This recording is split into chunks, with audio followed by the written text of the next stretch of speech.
The margin of error in football and for where we're trying to go is closer than it's ever been. Great day. Great day. Let's go. That time of year, baby. It's that time.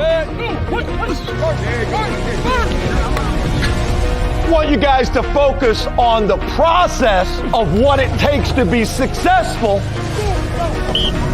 Moment by moment, day by day, the results will take care of themselves.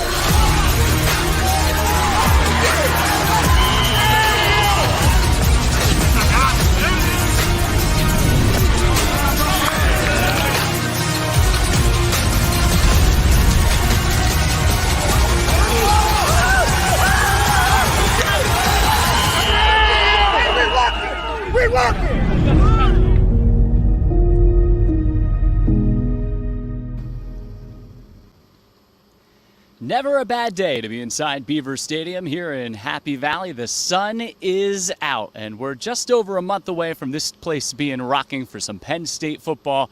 As today it's the 2022 Penn State Football Media Day, and we welcome you in to Media Day Live, our live stream here throughout the day. Hello, everyone. Brian Tripp here on the field. We'll have a great lineup of guests coming up. We'll take you right up to Coach Franklin's press conference, which will begin at 12:15. Penn State football team less than a month away from kicking off the 2022 season on the road September 1st. It's a Thursday night game, the first ever Thursday night regular season game in Penn State football history against the Purdue Boilermakers. The home opener then on September 10th against Ohio. That is at noon. And right now the Nittany Lions wrapping up their first week of fall camp, and with practices on Monday, Tuesday, Wednesday, last night, and then again this afternoon as they go into their 9th season under head coach James Franklin. Again, Coach Franklin's press conference coming up at 12:15. After that, he'll join us here live on the set. We'll talk to each of the coordinators as well. Offensive coordinator Mike Yurcich, defensive coordinator Manny Diaz, and special teams coordinator Stacy Collins. But we welcome you back live to our set. Brian Tripp joined now by the voice of the Penn State football team, the voice of the Nittany Lions, Steve Jones, entering his 23rd season on the mic. Steve, great to see you. Good to see you, Brian. And I'm down here in your lair on the sideline where you patrol all the time. Does it ever get old coming back into this stadium, even if it's just for a media day? Never. Every time you come in here, it feels special. I've been coming into this place since 1978, and I feel as passionate about it today as the first day I walked into it. So, I know you were out at practice a couple of days this week. What have your early impressions been of the 2022 Nittany Lions? Businesslike, confident, and I think a team that is very quietly saying to itself, we're going to show everybody what we have. I'm going to come out here today, a media day, and tell everybody, oh, we got a chip on our shoulder. No, they're very quiet about what they're doing, and I think that will be their approach on media day. They're going about their business. They've got depth. Yep. They have athletes. And this is a team that, knows it needs to get off to a good start. So you've got Purdue, then you've got the home game here with Ohio, then you got to go to Auburn. And then you got Central Michigan here, and then you go back into the Big Ten with Northwestern, bye week, Michigan, and it really gets rolling for them. They have great opportunities here. They know it. But they're the ones that have to make the opportunities pay off. Yeah, no doubt about that. Again, opening up the season less than a month from today on the roads Thursday, September 1st, 8 p.m. at Purdue. That game airing on Fox. And, of course, you can listen to us right on the Penn State Sports Network. As you said, they've talked so much about the depth already. It was about a week and a half ago that we were at Big Ten Media Days out in Indianapolis. And I think that depth on the roster also allows them to do some different things throughout the course of the next month to get ready for Purdue. Well, that's what you're looking at. I mean, you look at today. To me, there could be anywhere from, 22 to 27 different guys playing a role on defense, for example. Now, you have to negotiate this month healthy. I mean, this is all on this particular day on August the 6th. Where are they? And you've got to be able to negotiate especially the next couple of weeks, and get out of it as healthy as possible. You can play a lot of guys on offense. You could play 3, maybe 4 running backs on offense. I think 3 is the number they'd like to play. I think they want to play 1 quarterback. And then, of course, you could play as many as 7 wide receivers with what they have, 3 tight ends. Then how many offensive linemen? The idea is that when you put somebody in, there's not a drop-off in performance on the field. And in the fourth quarter, you have guys with fresh legs. And that makes a big, big difference. you look at the pass rushers, they could have as many as 5, 6 guys at that defensive end spot. They get to the fourth quarter, who's hot, who's fresh, you can go from there. So that's all good. Now, of course, you have to make it all pay off on the field. Whether it's Mitch Tinsley at wide receiver, Chop Robinson at defensive end, this very talented freshman class that is incoming, it's a different group than the last time we saw them on the field in Tampa, and even since we saw them for the Blue-White game. Oh, there's no question. And, you have a guy like Johnny Dixon who transferred in from South Carolina a year ago, taking a bigger role this year. You have Mitch Tinsley, who really brings a professional attitude to the wide receiver spot. Chop Robinson is a really good athlete who has not just a move, but he has a counter move at defensive end. He's got that little edge of experience. You've got the freshmen coming in here that people will get excited about. You saw during the spring game Nicholas Singleton. You saw Katron Allen. You saw the 2 quarterbacks. You have not had a chance to see Dennis Sutton yet, or an Abdul Carter, or a Keon Wiley, or maybe a KJ Winston. When you do, I think you're going to find it's fun. What number is Denai wearing? 33. And yes, we told him that was Jack Ham's number. And I did tell Jack when I talked to him yesterday that we also explained to Denai who Jack was. I know today maybe you don't glean a whole lot from some of the answers, but are there any questions? What do you think the most popular thing that will be discussed here throughout Media Day today, as we'll take you right up to Coach Franklin's press conference coming up at 12:15? Well, first of all, I think how the first week is going. Yeah. Anybody who's a leader of a position group like a P.J. Mustipher or a Sean Clifford, or maybe a Keandre Lambert-Smith, will talk about the younger players in their group. When Kevon Lee's out here, he'll be asked about Singleton and Allen because the freshmen won't be out here.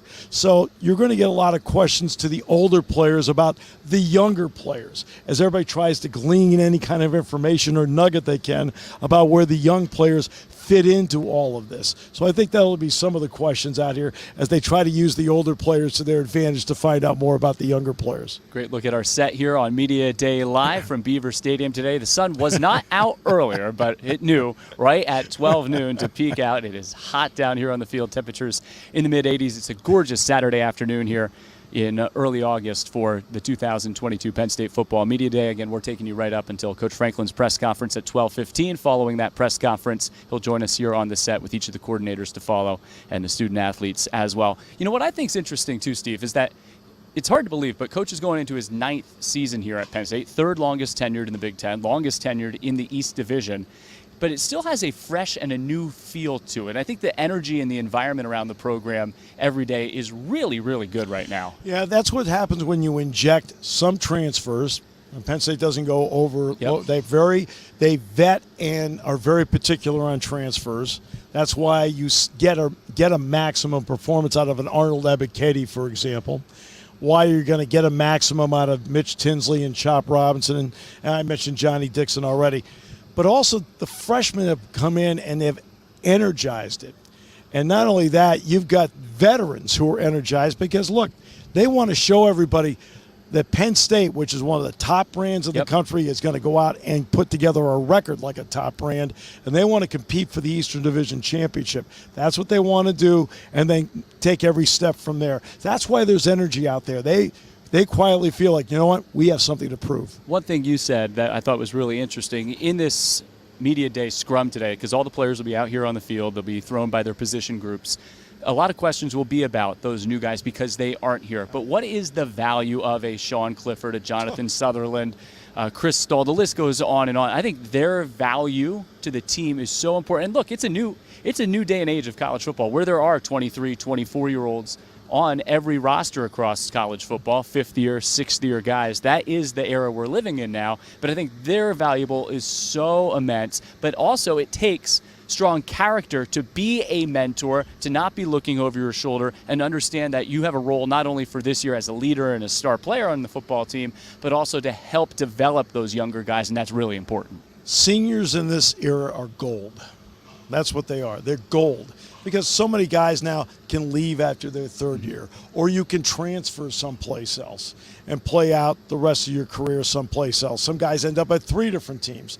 When you have guys like Sean Clifford, P.J. Mustipher, and you can go through the long list of guys at Juice Scruggs, at Jair Brown, they are gold because they can pass on all that knowledge and the speed of the game to the younger guys. Steve, appreciate the time. We'll take it into the media room now. Coach Franklin's at the podium.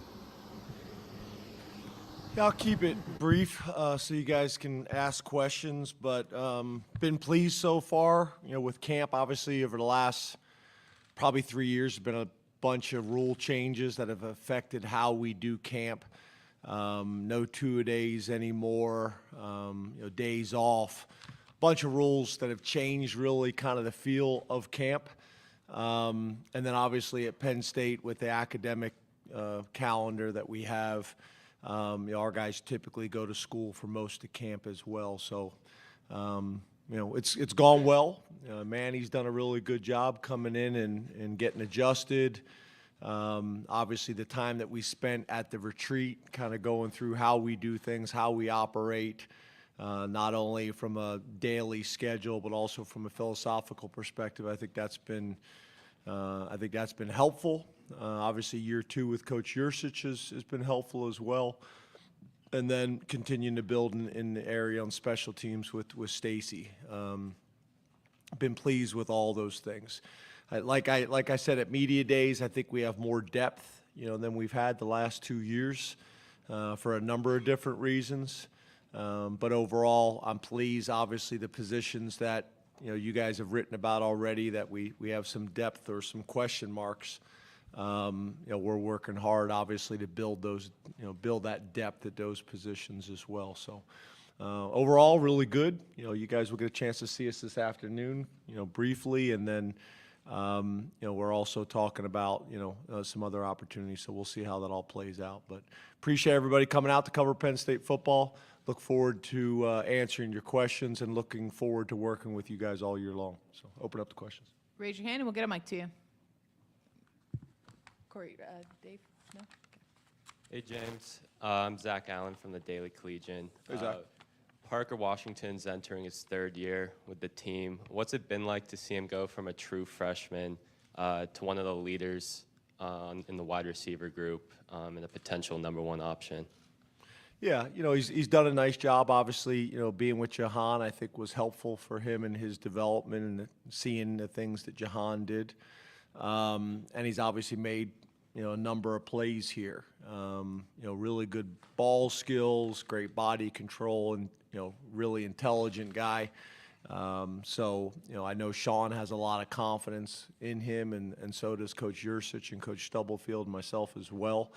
I think he's going to have a big year for us, and obviously we need him to have a big year. Obviously I wouldn't necessarily say at this stage, that when you have a first-round draft choice at the wide receiver position, that one person, although I think Jahan could do it, and so could some other guys. But I do feel like the group has the ability to match or exceed the production from the wide receiver unit last year. Now, whether it's a 1-for-1 trade-off, I'm not sure, but I think if you look at the group last year and where Keandre, I think, is going to be this year, and then the production that Mitch Tinsley's had in his career, and obviously Parker, we feel really good about that group. And then the other thing I think is important is that next unit. Again, the depth at that position. The depth is not even close compared to last year. There was a significant drop off if we got into the second team guys last year, and I don't think that's the case this year. So that'll be important. And obviously Parker will provide a huge role there from a leadership and from a production standpoint. John? James, you mentioned question marks. What are your biggest question marks heading into the season, and are you close to filling those at this point? Well, if you start on special teams, Stout did such a good job, and obviously ended up getting drafted. That's a concern. Obviously Pinniger's been a starter here before. I feel like we have some really good options at kickoff, but punt, on special teams is probably the biggest question. Barney and Moore is leading the pack right now, but Stout did such a good job. The other thing you hope, obviously, is you don't punt as much. That would help solve that problem a little bit too. And then when you talk about, on defense, I would say it's at middle linebacker, and maybe linebacker in general, but specifically middle linebacker. But I do think right now Elsdon and Kobe, have done a really nice job there. I think that's a legitimate competition, and I think we feel good about how those guys are operating the defense right now. And then the other thing, and I'm not sure if you guys are aware of this or not, but we started Wiley there, and wasn't really sure because in a lot of ways, he was pretty much a defensive end in high school, but he's super smart and seems to be handling it really well. So, that's probably the biggest question mark that I would say we have on defense. Obviously, figuring out who the other safety is going to be. But we feel like we got a number of really good options, that are competing there. On offense, it's been the offensive line, for a couple of years. So again, I'm not going to sit here and pound the table about this is the year, because that hasn't necessarily played out the way the last couple of years. So, I'm gonna take a more measured approach there and let them and let us prove that to you along the offensive line. And then obviously, based on, again, production, between the O-line and the running backs, the running game in general will probably be another question mark. But, we have different people in that room. We got some guys returning and some new faces in that room that's created really good competition and depth. I think the biggest thing is potential for big plays in the running game.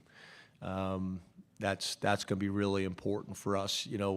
Your numbers are always going to be impacted if you don't have any of those long runs, to affect not only field position but also the averages.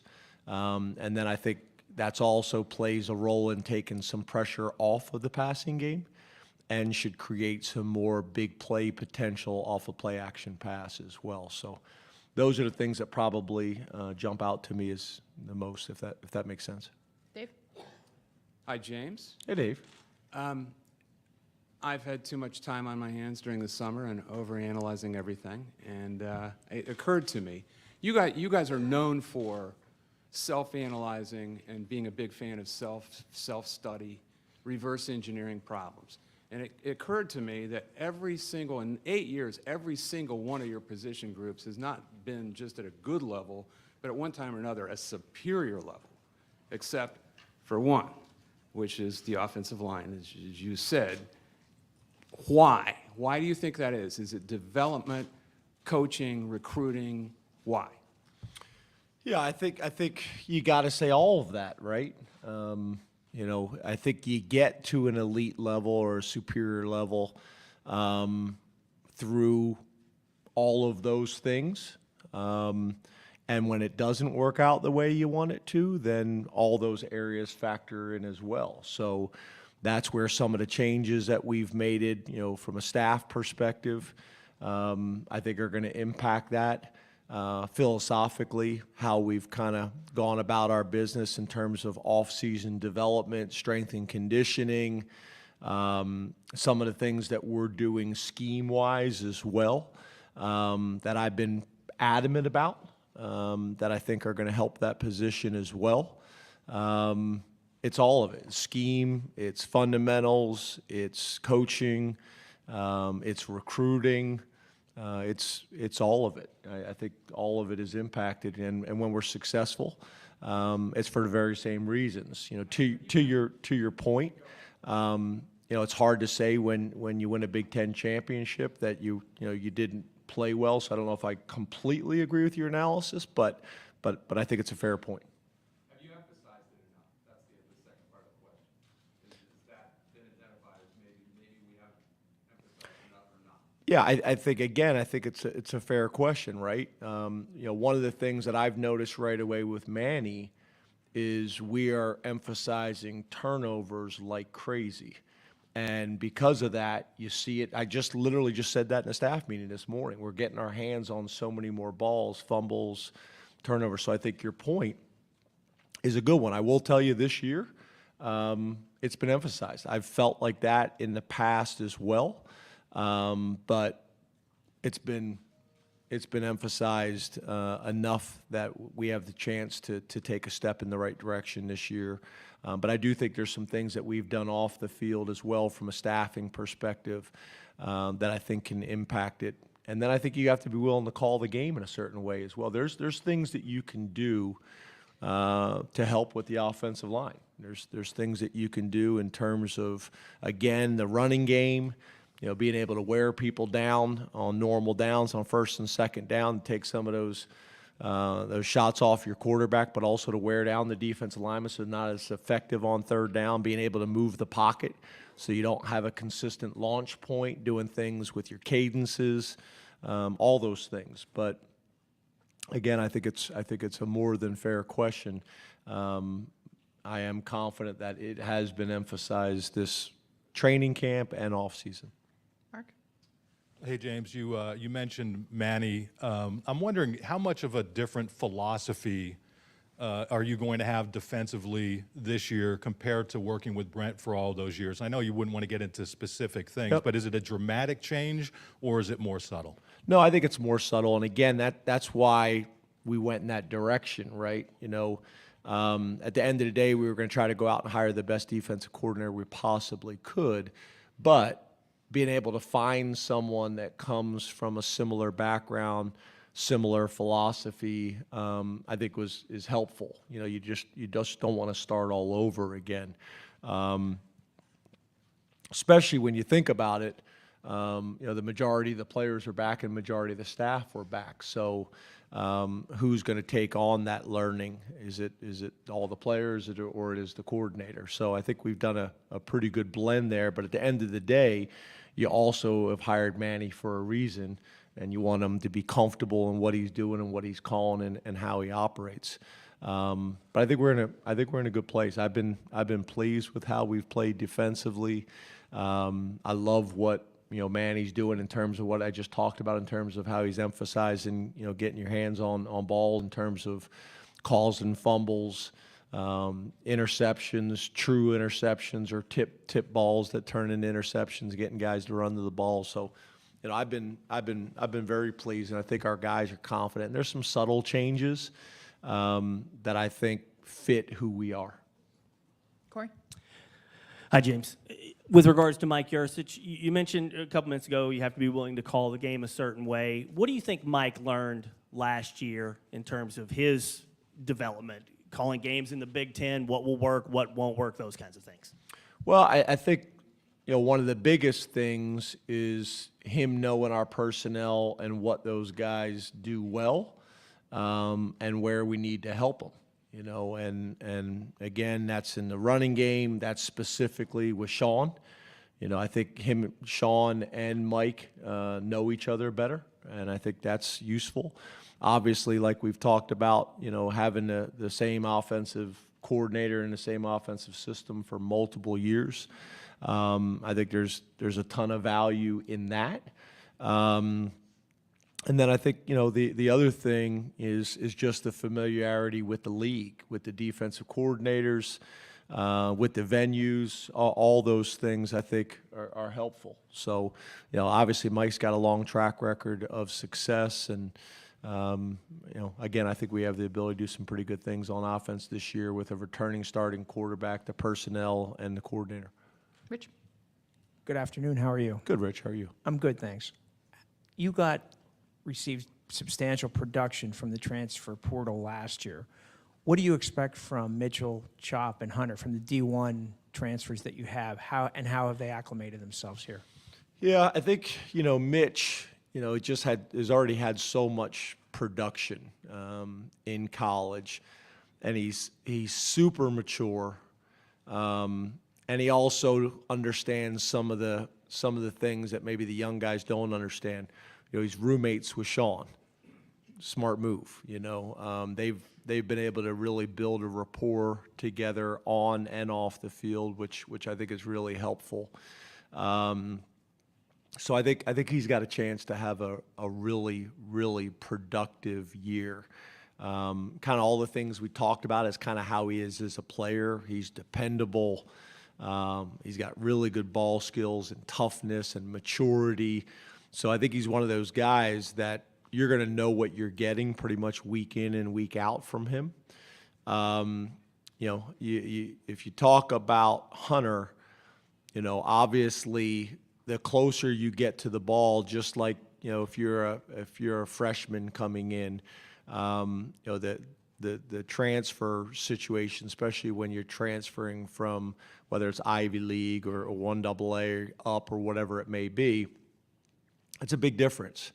Blocking P.J. Mustafer and Hakeem Beamon is very different than what he's had to consistently block in Ivy League. So that transition has gone well, but I will say, you look at his testing numbers, he's tested extremely well. He is fast, like really fast, explosive and strong, and obviously intelligent. So we have better depth up front than we've had the last couple of years.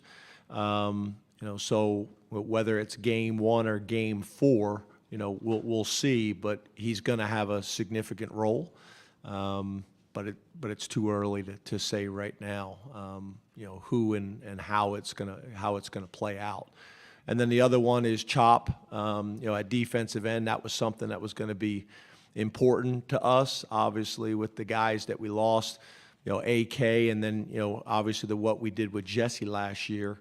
We needed to make sure that we got somebody that could come in, as well as developing the guys who are on our roster that could take the next step. Getting Adisa back helps too. He was a significant loss for us last year, but we've been pleased with him. I think the way we practice, the type of physicality that we have at practice every single day, also the way we're using him. He was really a 3-4 outside linebacker, and there's a lot of similarities between a 3-4 outside linebacker, and a 4-3 defensive end, depending on how you operate your scheme and how you're using that outside linebacker. But it is a little bit different for him. Having his hand in the ground pretty much every single play, and having to go against them offensive tackles pretty much every single play. But he is quick and explosive and fast, and has flashed several times, not only sitting in the defensive meetings, but the offensive coaches talking about him as well. So we feel really good about all three of those guys having a role for us. We'll see how significant that role is, as camp and the season progresses. Audrey? Hey, James, good afternoon. Hey, Audrey. Get a new watch? I'm sorry? Is that a new watch you have? Looks like a new watch. Oh, I thought you said wash. No, watch. Watch. Looks- No, my daughter Addison gets me a watch. She got me that maybe a year or two Okay. ago, every couple of years for the season. I didn't recognize it, that's why. With regards to USC and UCLA joining the Big Ten, do you recall when you first heard of that or what you were doing, and do you think there could be any benefit recruiting-wise for you guys with that expansion down the road? Yeah, Pat gave me a call. It was either a day or two before it was announced publicly. So that was good to kind of have that conversation. And, I think, I read some things and heard some things at Big Ten Media Days and other things where I don't know if that was the case everywhere in the league. So that was great to be able to have that conversation and be prepared for it. And then the other thing, when you ask about recruiting, I think obviously when you're able to add 2 teams from California to your conference, that should allow you to maybe get into some conversations that maybe you haven't been able to get into before, from that region. Obviously, not having an international airport here in town. Has somewhat of an impact on that, but I think you look at this recruiting class. I think we're recruiting more nationally. We've talked about some of those things specific to the state of Pennsylvania and specifically to the Northeast, that you're going to have to take that approach. But also, your point is when you add two universities and 2 schools like that to the conference. It should create some more opportunities, for kids that Obviously we're going to go out there for a couple games, and they're going to be obviously coming to us a lot. So I think it's going to have to. Neil? Hey, James. Hey, Neil. Has there been much ongoing discussion with Sean and the leadership team about what came up about a month ago concerning improved benefits at Penn State and Big Ten college football? And have you had to address the overall focus with the team? Are you satisfied with where the focus is? No, I think, obviously there was a ton of conversations, but, once training camp has started, no. And we obviously addressed this at Big Ten Media Days. Obviously, we knew that was going to be a, topic and a conversation piece. But, no, we had a bunch of conversations, but now that training camp has started, I've seen everybody locked in and loaded and focused, very similar to the responses that we had at Big Ten Media Days. Todd? Hey, Coach. How you doing? Good. How are you? I was talking to Jair at Indianapolis about the defensive backfield, and he was really impressed, obviously, with the amount of guys, the skill set, that type of deal. But he also said how physically ready the players are to get on the field and just get going. Can you talk about what that competition has looked like in the defensive backfield? It's obviously been a position you've recruited heavily. Is it where you want it to be, and what does it allow you to do schematically to have a lot of big bodies or just a lot of bodies in the backfield defensively?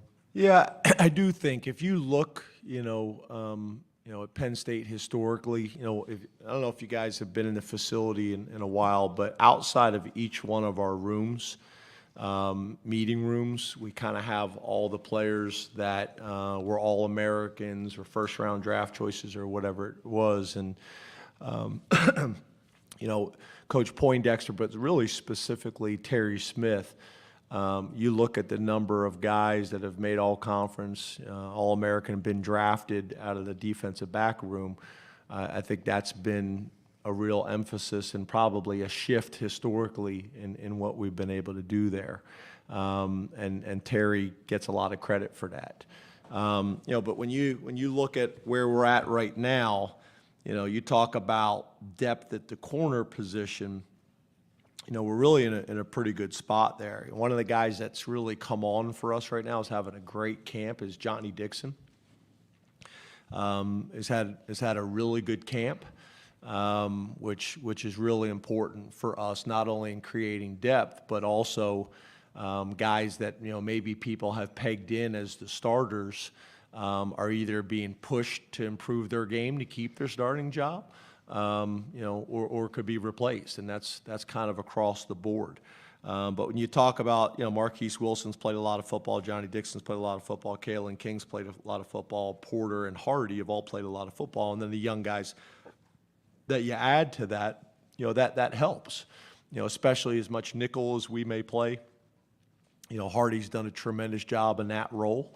And I could see him taking the next step there, but has made some big plays and has really taken ownership of that spot. And then in the back end, it's kind of similar. Obviously Tig's a guy, Jair. Tig's a guy that obviously has established himself last year. Tied for the league. Tied for the lead in interceptions nationally.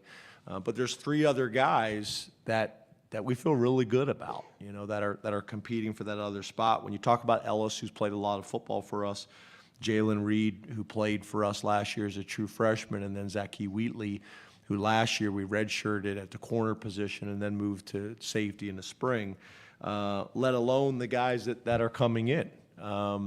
So that's been really good competition. And seeing those guys work on the back end and gain confidence. And again, I think the way Manny and Dex and Terry are emphasizing the turnovers and the tip passes and the caused fumbles. The interesting thing is I think that's really going to help our defense. But that ball security also impacts our offense every single day. If that ball's not high and tight and put to the sideline, there's somebody going after it every single day, and that's in the air as well. So I think it helps our defense, but it also has an impact on helping our offense. Ben? Hey, James, how's it going? Good, Ben. How are you? Good. I know Mark's going to time me, so I got to do this quickly. I'm just letting the seconds go. There's An athletic department has a finite number of people around it at any given moment that have the resources that you need to make the advancements from a business perspective, from the infrastructure perspective. When you've been around for a long time, you start to have relationships with these people that go one way or the other. What are the challenges that you face at this point, almost, we'll round up and say 10 years into being at the same place when it comes to NIL, when it comes to the business perspective, and sort of cultivating the things that you need from those people? From the people that you're saying that have been here for 10 years and those types of relationships you're talking about? Yeah, outside of the program. I mean, we're talking about money, basically. Gotcha. Yeah, I think those things really matter, and I think those things really help to have those type of relationships that you can pick up the phone, that you can explain, a topic that maybe is new to college football, new to college athletics, and get people not only to understand but to buy into it. And then I think also to your point, when you talk about facilities, really specifically to how Penn State, how we do facilities here in terms of raising the money, the majority of the money before the project happens. Those things are important as well. So whether it's being able to use a letterman or a donor's house in town for recruiting purposes, whether it's people donating to the university for scholarships, whether it's donating to the facility, to the university for facilities. That's not only athletics, that's across the board at the university, or whether it's people getting behind the NIL initiatives that are obviously all over college athletics and specifically college football. I think those relationships are critical. The thing that's also fascinating at a place like Penn State is, and I think some of the NIL conversations that are going on is at a school as big as Penn State and with the number of alumni and lettermen we have, there's still plenty of opportunities out there. And that's one of the things that's been interesting is I think you have to be careful when you're talking about fundraising of going back to the same donors over and over again. Those people are critical, and we're super appreciative of them. But what this has done, it is really opened some opportunities and avenues to maybe people that hadn't been giving to Penn State for whatever reason that now are. So, we've taken an active role in this as well, and I've been pleased. But I do think your point is a good one. I went and met with a bunch of gentlemen in the Wilkes-Barre area, ladies and gentlemen up in the Wilkes-Barre area, and that was one of the things that they talked about. I remember at the end of the meeting, one of the gentlemen made a statement, we like consistency, at Penn State. So I do think your point is a good one. Those relationships in anything are critical, but in the area that you asked about, it's very important. We have time for 2 more questions, Allie, and then we'll come over to Pat. Hey, James, how's your family? Good, Allie. How are you? Good. Late September, team was 4-0, 5-0. We had a big conversation about complacency and trying to make sure that guys weren't buying into the hype too much or reading too much of what was out there. College football seems to have more eyes on it than ever, more pressure with NIL and opportunities to go get your own media exposure. How do you avoid that complacency if things start going really well here at the beginning of guys kind of buying in too much to the hype? Well, I think in general, whether it's last year or your point about making sure guys are staying grounded and staying focused, I think that's where depth is really important. Whether you have an injury or whether you have a guy that is struggling or not playing the way they're capable of playing, having a legitimate option right behind them tends to solve those problems, pretty fast. So, working extremely hard, under the current college football model, you could make the argument that maybe harder than it's ever been to manage your roster unless you're willing to live and die in the transfer portal. And for us, at this stage of the game, we're looking at the transfer portal probably in a way like a lot of schools 15 years ago used to look at junior college, that you'd go to junior college to solve, an immediate issue, to buy some time. You may have a young player who's going to be really good but isn't ready, from game one. And for us, that's kind of been our approach. So I think depth is the most important thing that you can do. You better have a starter that you feel really good about. You better have a backup that you think you can win Big Ten games with. And you better have a young, exciting guy develop them at every single position. And that may force you to move some guys to spots that they, maybe weren't thinking about playing, kind of like we did with Jesse Luketa last year. But you better have that, because this is obviously a challenging game, maybe one of the most competitive games in college athletics. And week to week, you better be ready, especially in our conference and specifically on our side of the conference. So developing that depth. And then part of developing that depth is playing guys. One of the things that we talked about on the retreat is not being led by ego, right? You're up 35-0 in a game, and I'm on the headset say, hey, we need to sub out and get our backups in, and whether it's the defense coordinator or offense coordinator, someone says, well, I just want to get one more drive. There's still plenty of time in the fourth quarter. But a lot of times you're doing that because you want to preserve the shutout. And I want the shutout as much as anybody, but what's more valuable? The shutout or getting those guys in there and letting them play valuable minutes and gaining experience? On top of that, again, under the new model, the guys want to feel like they're being developed and having an opportunity to play. That's where out-of-conference scheduling is as important as it's ever been. So all those things factor in. But I think back, we had some opportunities last year to get some guys in to play earlier in some games, and we didn't. And sometimes, okay, you were about to make that change, but the drive went longer than you thought and ate up more time off the clock for the defense or the offense. But maybe if we would have done that earlier in the year last year, maybe we would have been more prepared when the time came when it was needed. And that could have been preparing guys for a bigger role or being able to evaluate guys and say they can or can't do it.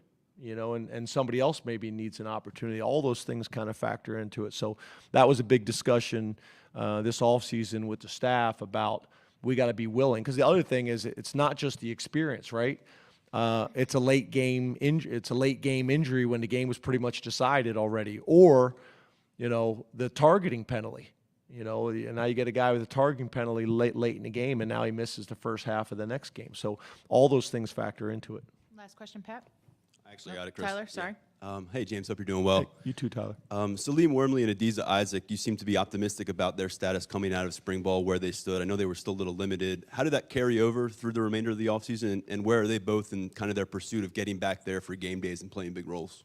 Yeah, I think you guys remember, Adisa and Sal, there was a lot of excitement about them last year. I mean, you think about how many guys last year that we lost either before the season or during the season that were significant leaders and players from a production standpoint. For a Sal, there was a lot of buzz about Sal and how well he was playing. It's funny, I was saying, I think it was last night or 2 nights ago in the quarterback meeting, about how well Sal's playing, and Sean, quickly reminded me, that we said the same thing last year, right before the season, before we lost him. So having him back is significant. Obviously having Adisa Isaac back, I think everybody, that covers Penn State football, closely, or is a fan or a member of our program, was really excited about what Diaz was going to be able to do, last year after gaining experience the year before. Having PJ back, having Sean back, having Tig back, having these guys back, as well as the guys that we lost for whatever reason. It gives us a really good balance of maturity and experience and young talent that hopefully we can learn from each other and play off of each other to start out on the road with a really challenging game on the road. I went over with the team about Purdue's success in night games and blackout games and things like that. So making sure we have a healthy respect for our opponent, and to start the season with a Big Ten game on the road, is going to be important. So that those guys' leadership and having those guys back is really important, and we need to continue to build on it. Thank you very much, Coach. Awesome. Thanks, guys. Have a great day. See you We'll out be of joined by practice. Stacy Collins momentarily. Enters his 9th season at the helm. He'll lead the Nittany Lions out of the tunnel and onto the field here at Beaver Stadium in just over a month. Brian Tripp, thrilled to be with you. We're back live on our set here on training camp, or beg your pardon, Media Day Live 2022. Coach Franklin talking in the tunnel right now with some of the administrators around the football program, and then he'll make his way down to the set. But addressing some of the bigger issues in college football, and also talking about that 2022 Penn State football roster. And you see him there in the tunnel. It's a familiar spot for him pretty soon. Again, just over a month away from the home opener on September 10th against Ohio. The team opens their 2022 season on the road at Purdue on Thursday, September 1st at 8 p.m. As always, you can hear that game on the Penn State Sports Network, and also you can watch that game on Fox. But the sun is still out here at Beaver Stadium. Temperatures in the mid-80s here on this gorgeous Saturday afternoon. Field looks great. They're starting to install some of those seat backs for the 2022 season. Great look from up above as we are live here on Media Day Live 2022. Head coach James Franklin will join us. Each of the 3 coordinators will join us. And then the student athletes arrive here at Beaver Stadium around 1:30 today, and we'll run through several guests. We'll talk with quarterback Sean Clifford, Parker Washington, wide receiver Joey Porter Jr., Chris Stoll, Keaton Ellis scheduled to join us, Juice Scruggs scheduled to join us, Nick Tarburton, Brenton Strange, Jonathan Sutherland, a great mix of offensive, defensive, special teams personnel. They're all going to be joining us live here on our set as Coach Franklin makes his way out the tunnel here and onto the playing field at Beaver Stadium, makes his way to us right here on Media Day Live 2022. We appreciate everyone tuning in. Let us know where you're watching from today. If you have any questions, throw those into the comments section if you're joining us on Facebook, and we look forward to hearing from you throughout the course of the season. We'll be with you every Wednesday for our live programming, and we'll also be with you on post games after the Thursday game and after the Saturday game. We're joined now by the head coach of the Nittany Lions, James Franklin. Tell you what, 4 years of me doing this every day, 85 and sunny every time I've been here for Media Day. But appreciate the time, Coach. It's beautiful. It's beautiful. It's sunny right in our face, so you're handling it a little bit better than I am right now. I got to get my eyes adjusted from that press conference. 4 camp practices in so far. Not only how has the team started, but how do you feel like the guys entered the fall prepared for this season? Yeah, I think we've had a really good summer. I think some of the tweaks that Chuck Losey and the strength staff have made, I think our guys have embraced that. I think getting some of those veterans back, some whether they're 5th-year players or some of them even 6-year players with the COVID year. I think we got a really good balance of experienced veterans and young, exciting freshmen. And we're going to need that. We're going to need their leadership very early on, and hopefully some other guys can step into that role. But summer workouts have gone really well. I know the guys are physically confident and mentally confident, based on their approach. Year 2 with Coach Yurcich, I think that's been helpful for us as well. And Manny's come in and done a really good job on the defensive side of the ball. So we've been flying around, having fun, making plays. We're going to continue to build on it. You talked about some bigger issues in college football and also the roster at a bigger scale at your press conference moments ago. So as you enter camp, what have you prioritized, and then what will you continue to emphasize here over the next couple of weeks? Well, the good thing is we're at the 85 scholarships, which, with the new model, that can be challenging to get to 85. So I think that's good as we're in a position that we're maximizing our roster right now. But besides that, I just think the way the guys are working, the way they're working together. We got some guys that we call run-ons here. Some of the guys that fill out the rest of the 110, and then once camp starts, we'll be able to get up to 121. There's some of those guys that I think are going to factor in. We've had some great stories over the year, whether it's Drew Hartlob or Dan Chasina, and I think those guys are going to have the ability to help us in impact. And then some of the new faces that we've gotten to know, but maybe the fans haven't had a chance, and some of the transfer portal guys, similar to how AK impacted our team last year. How exciting has it been to see a guy, whether it's Hunter Norzad or Chop Robinson, Mitch Tinsley, as now they ingratiate themselves into the program and actually get to see them on the field when maybe they didn't have that opportunity in the spring?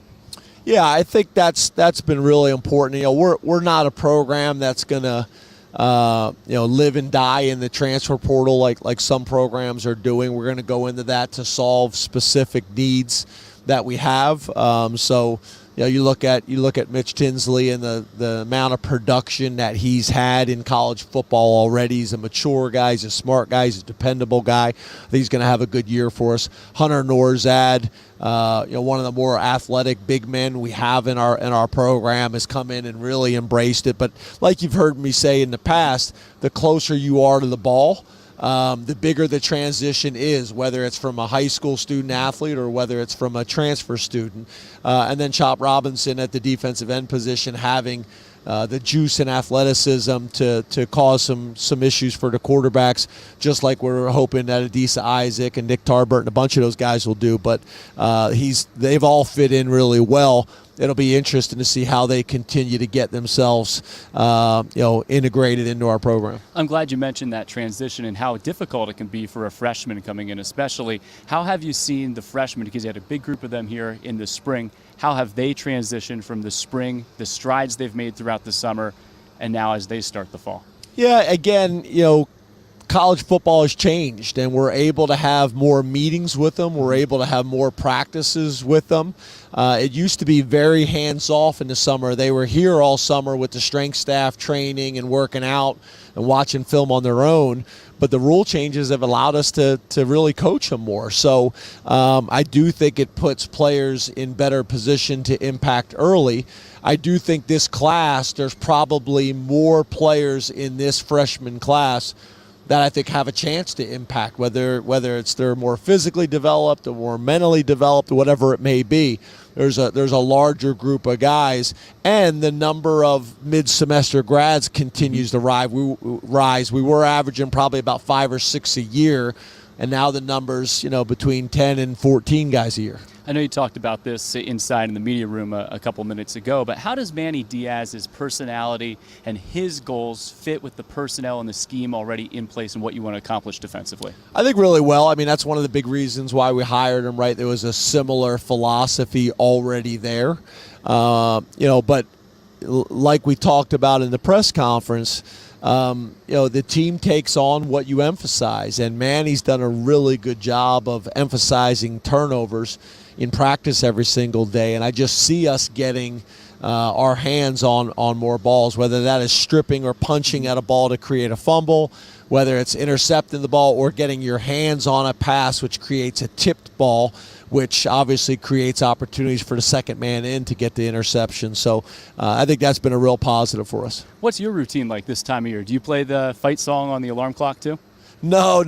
I try to keep my routine as regimented as possible, and I usually get to the point where I wake up before the alarm clock goes off, but usually get in here about 5:50, 5:45, 5:50, and just kind of take on what the day presents. But usually those first couple hours allow me to get organized and what needs to happen. I'm a morning guy anyway, so that helps. Does the structure of the preseason change at all, opening on a Thursday, or does that just bump it up a few days? Yeah, it just bumps up a few days, and then obviously our normal game week leading into it, for us it will be the same. But obviously we'll treat Thursday as a Saturday and then count back the normal schedule from there. But our guys understand that. And to be honest with you, during camp, nobody knows what week it is, what day of the week it is anyway, because you're working every single day. So it's the day of the week that we tell them that it is. Coach, appreciate the time. We'll let you get out of the sun. Have a cold tub ready for me after this. Always great to see you. All right, thanks, Coach. Head Coach James Franklin with us here at Media Day Live on our set. He's going to head on out. We'll bring in offensive coordinator Mike Yurcich next, as there are those gates. They'll swing open on September 10th for the first time this year for the home opener for the Penn State football season. The team again starts on the road on Thursday, September 1st. It's an 8 p.m. kickoff at Purdue, and we appreciate everyone tuning in here to our Media Day live stream today. Head Coach James Franklin will kick it off now with each of the three coordinators, and then student athletes will join us throughout the course of the day, as now we're joined by the offensive coordinator and quarterbacks coach for the Nittany Lions, Mike Yurcich. Coach, it's great to see you today. Good to see you. Thank you. Nice and toasty out here. It's nice and warm, yeah, definitely. How offensively have you and the players taken the foundation of last year and grown on that and built on that going into this season? I think it's all, a different level.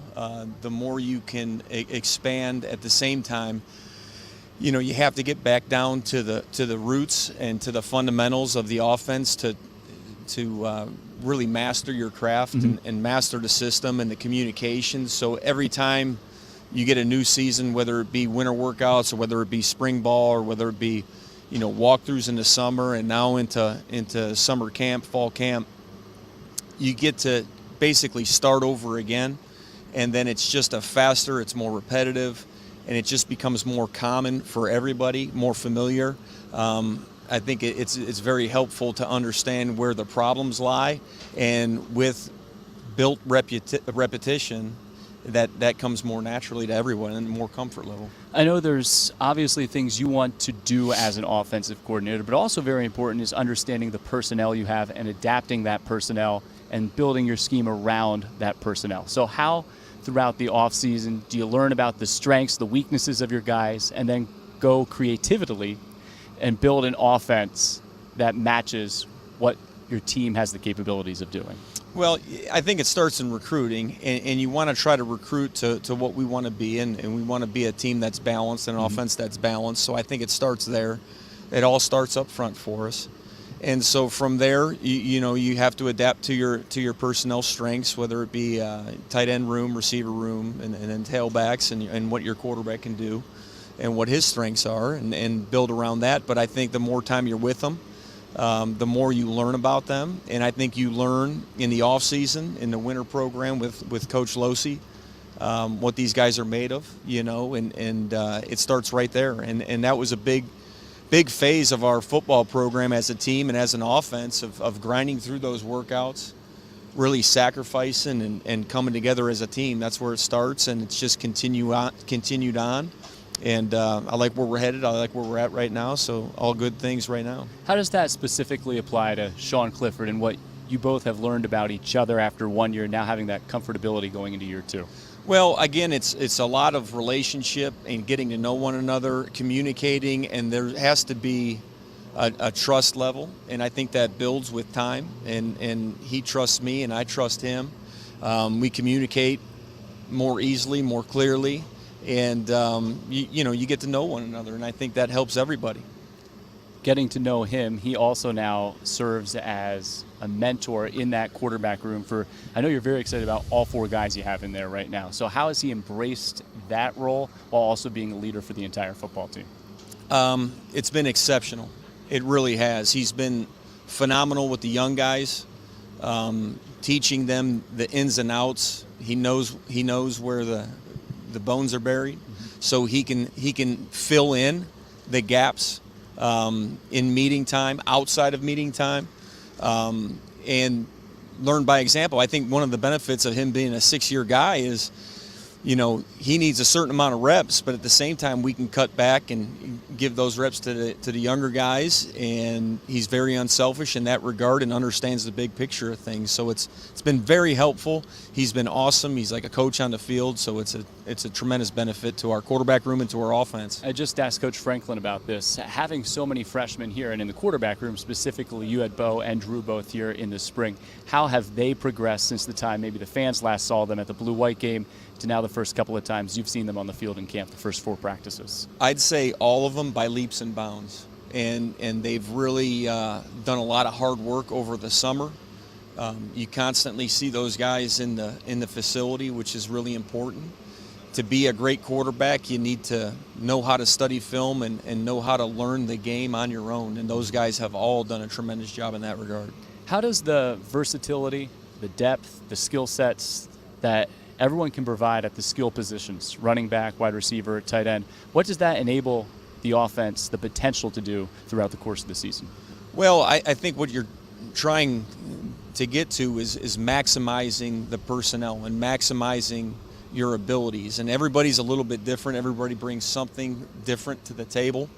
At the same time, you're also trying to compete against one another and bring out the best, and competition will do that. So there's certain things and certain qualities and certain strengths that we all have. At the end of the day, we're all trying to do our best and come together as a team. So you want to compete, but you also want to be a great teammate. So it's fun being a part of these guys because they get that aspect. With 1 week almost in the books here, what will be the things that you emphasize going into week 2 of camp offensively? Ball security, protecting the football. Our defense is doing a tremendous job of disrupting at times and getting, you know, their hands on the ball. And so we have to minimize and eliminate all turnovers. We want to establish a physical mentality on the interior, up front. Like I said, it all starts right there. Running the football, blocking on the perimeter, and then creating explosive plays. Well, Coach, we'll let you get off the surface of the sun here, head back inside. It's all good, man. Appreciate the Warm time. me up. Thanks Thanks, so much. bud. Mike Yurcich, the offensive coordinator, quarterback coach for Penn State football, joining us here live on our set on Media Day 2022. Coach Yurcich hands the baton off. And we'll be joined next by special teams coordinator Stacy Collins, also the outside linebacker Nichols coach for the Penn State football team. Coach Collins is going to take his seat here on the set and hop on live with us. Manny Diaz, defensive coordinator, still to come. Then we'll have our one-on-ones with the Penn State football student athletes as they arrive here at the field around 1:30 today. Coach Collins, great to be with you. Thanks for the time. Great to be here. Coach Franklin discussed the depth of the team throughout the course of the media days in Indianapolis and throughout the course of his press conference today. How does that impact someone who's trying to put together special teams units across the board for a football team? Well, it's extremely important. The depth is, from an overall team standpoint, correlates directly to what you're doing on special teams, because special teams is the area where we're bringing both the offense and defense together. So that depth is critical, and it's been great. It's one of the things I really enjoy about working with special teams. I get the opportunity to work with every unit on the football field, offense, defense, all the way around. So you know the personnel the best at anyone? Well, Coach Franklin probably knows the personnel the best, but I get a pretty good handle on and get a chance to work in several different ways. So. What are you looking for as the special teams coordinator in trying to identify and measure when you're finding those gunners, or who's going to represent the team in those units? Well, I think it's interesting with special teams because you're really trying to find the best person for that unique skill set. And there's so many different skill sets out there that may change. And sometimes that may be with some of your better O and defensive players that fit that skill sets. Sometimes that may be a younger guy or a guy who maybe doesn't have as much a role on offense, defense. And so that's the part of our job that we've got to be able to identify those guys, put them in positions that help this team overall to win football games. Coach Franklin just talked about, when talking about the kicking and the punting positions in his press conference, that having guys like a Jake Pinniger, Barney Armour, who's been around and have that experience at the position, that's really paid off. But also to have the competition from younger guys, that's a really valuable dynamic right now to work with in special teams. Yeah, it really is. You know, we're in a situation where we've got a lot of battles going on, positional battles with depth, where that creates, you know, just like any position group, when you have the depth, when you have those, you know, competition battles going, guys get better. They show up to work every day with a little bit more of edge on their shoulder, and that's been good throughout the whole camp. I know one of the things that happens almost every day at the end of practice is a special teams moment, whether it's a big kick, a big kickoff, maybe a big long field goal at the end of a practice that simulate a clutch situation. How have those guys embraced that challenge so far? Well, first of all, it's extremely important to put them in those situations because that's what special teams is about. You know, that's a lot like golf. You know, you can sit there and chip and punt all day long, but you better do it on hole 14. And so our ability to do that, our guys have handled it well. They understand what that situation is about, and what we're trying to do is get them game ready. Coach Franklin, I think it's great, too, because he emphasizes all three aspects of a football game: offense, defense, special teams. Do you feel like this group has the understanding how important that area can be, whether it's field position, not just making field goals, that can impact winning and can be the difference in tight Big Ten games between winning and losing? Yeah, there's no doubt about that, and that comes directly from the top, from Coach Franklin, the culture that's been built, culture that was here. You know, Coach Lord did a great job before I stepped, but it starts from the top with Coach Franklin and understanding with his team, and that's one of the things I've been really impressed with this overall group from the top down, is how they do have that understanding.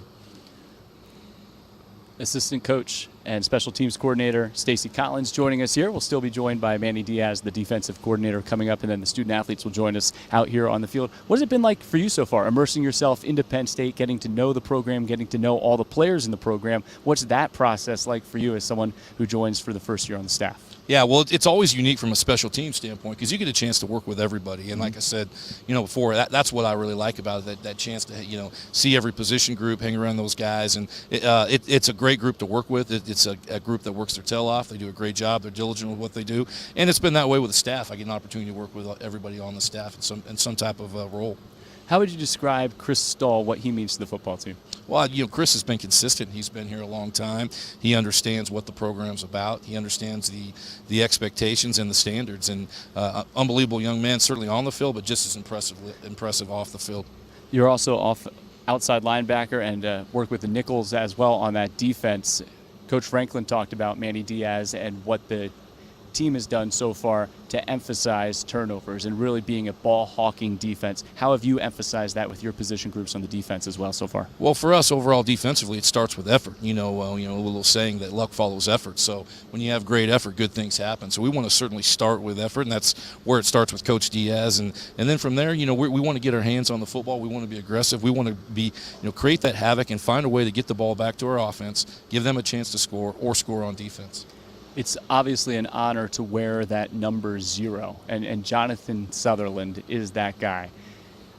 How much fun is it to interact with him every day, see his leadership qualities, but also the versatility that he can bring to a defense? A great young man. I tell you what, you know, you talk about just how he handles his business with everything, how he preps himself for practice, the energy he brings, his attention to detail.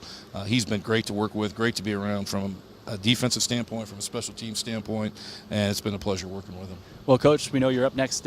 You're just finished inside, right? I did. You're off to lunch. Here we go. That's the best part of the day. I told Coach Yurcich we'll let you get off the surface of the sun out here. Yeah. I have a towel right here. You got one as well. Awesome. You want to take it with you? I might steal that one right there. But we appreciate the time, Coach. We'll see you out at practice later on today. Stacy Collins, the special teams coordinator for the Penn State football team, joining us here on our set at Media Day Live 2022 inside Beaver Stadium. Fans will take another look at that Penn State football schedule. Again, it all kicks off on Thursday, September 1st against Purdue. And then you can see the rest of the slate there. Penn State begins with Purdue on the road, then at home for Ohio to open up the home slate against Ohio on September 10th. Mobile ticketing. The football home opener is quickly approaching. We will once again have mobile tickets for all home games. Please make sure to download your mobile tickets to your Apple Wallet or Google Pay before you come to the game. In case Wi-Fi is spotty, make sure you do that before coming to the game. Visit gopsusports.com/mobile tickets for more information.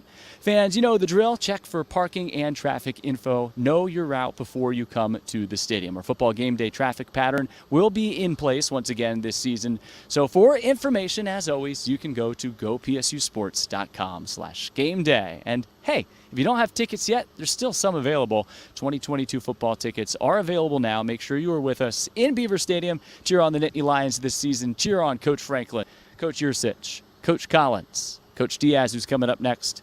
And again, that ticketing info right there for you as Coach Diaz is still talking to the media inside. Let's hear the end of his press conference before he rejoins us out here on the set.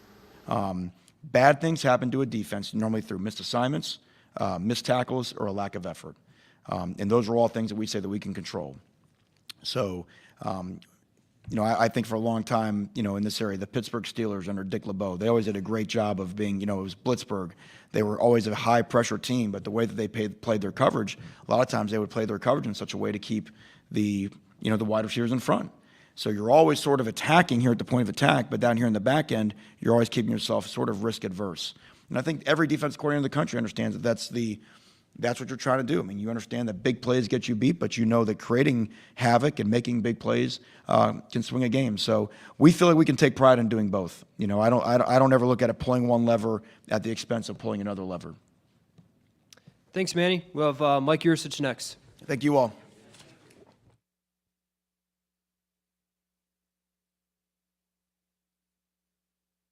Defensive coordinator Manny Diaz wrapping up his press conference. He will join us out here on the set in just a moment. This is one of his first walks out the tunnel here at Beaver Stadium as he joins the program as the defensive coordinator entering his first season with the program this fall. He's a smart guy. He has the sunglasses on. He's ready to go as he makes his way down the tunnel out here to our set. He'll wrap up our three coordinators joining us after head coach James Franklin today, and then still to come, student athletes will join us on the set here for Media Day Live 2022 as well. So Coach Diaz is making his way over. You can keep the sunglasses on. It's okay, Coach. Coach Diaz does take the sunglasses off for the camera as he sits down and joins us here. Coach, appreciate the time. Thanks for being here today. Yeah, my pleasure. Great to have Media Day. It means that the season's not too far away. What's it like as you walk down the tunnel? Because I know you haven't had a chance to do it too many times so far. So what is that feeling like as the season approaches and you start to get that feeling in your head that maybe next time you come out that tunnel, there's going to be 107,000 in here? Man, I can't wait. I mean, it's funny. We've, obviously been here since December, but, we've brought so many recruits through here since I've been here. And shoot, there's recruits that have been out that tunnel here on game day, and I've not been here on a game day. So count down the days. I know it's not going to be too far from now, but come out here and see this place jam-packed. It's going to be a sight to see. I think one of the most interesting things that Coach Franklin talked about during his press conference earlier is that it's really been a blend to the team learning and understanding what you want to emphasize defensively, but also for you learning how you can blend the personnel that you inherit and the scheme here in place into what you want to accomplish. So how has that process gone for you? Yeah, I think that's what any good coach aspires to do. I mean, those players, we're in it together. Those are the guys that are out there to play. I said, 107,000 people come to the stadium. They don't come to watch me coach. They come to watch our players play. So it's our job as a coach to put those guys in the best position to succeed. And part of that is you have to know what they do best. So you saw some of that during the 15 days in spring practice. And that's what's great about training camp, where when we dive so deep into the pool, you get to really find out what they do best. And then, we have a chance schematically. We have enough variety that if we want to play a little bit more of this coverage, a little more of that coverage, we can do it to suit their needs. What have you learned about your defense where you feel like this is what they can do best going into the fall? Well, so far what I've learned about them is that we've got some really good leadership. We've got really good buy-in. I know coaches like to say things like this, but we do have a really, really good bunch of kids. They're so coachable. They want to do it exactly the way that you explain it to them. And they hold each other accountable, which I think is key to any, good locker room. And so, we're only 4 days in, but we're off to a good start. I know you probably can go position by position. You don't want to exclude anyone, but who really has stood out as leaders? I think a lot of fans out there probably have an idea of where you're going, but who really has stood out as leaders so far? Yeah, it's only because these guys are so special. Yeah. I mean, they just don't make many like Jair Brown. To play as well as he plays on the field, but then to have the command of the locker room. I mean, 1 through 110 guys that we have in that locker room, they all respect him. Obviously, to have a guy like P.J. Mustipher back, you feel his presence now that he's back in the lineup here throughout training camp. So those two jump out because they're just special. I mean, they're going to be special leaders when they're done with football as well. So we're lucky to have them. What do you think Jair benefited from learning from a guy that you didn't have a lot of opportunities to be around, like a Jaquan Brisker? And now how can he then serve as a mentor to the other guys in that defensive backfield, especially at that other safety position that kind of opens up this year? Yeah, because, that's what's great about college football. I mean, the roster's always turnover, right? So somebody's always kind of batting fourth in the batting order, and then that guy graduates. So maybe the guy that was fifth, he's got to move to fourth, or the guy was third. So, and Jair's in that role now because obviously, we lost a group of special players off of last year's defense. So, but you know what? The guys in the locker room that are still here, they want it to be their turn. They want that spot in the lineup, and now it's here. but he's also a guy who led the league in interceptions. Right. And I know on your defense you have emphasized turnovers. How does that personality fit with what you want to do, and how have you emphasized turnovers? How can you practice that? What are the things that you can do to make sure you achieve that throughout the season? Well, we understand turnovers come from, number one, you got to do a great job stopping the run. If a team can run the football on you, then they can control the game. And then we talk about where do turnovers normally come from. And we dive deep in this all the time. But the simplest explanation is if you can get the quarterback to hold on to the football, and so your pass rush is only good as your coverage, and your coverage is only good as your pass rush. So we spend a lot of time of understanding how those guys all depend on each other. And if you get the quarterback off the first look, quarterbacks start to get off the spot, and that's kind of when crazy things happen, and that's when good decision makers made bad decisions, and that's what we're trying to do. We're trying to make good decision makers make poor choices, and normally we benefit from that.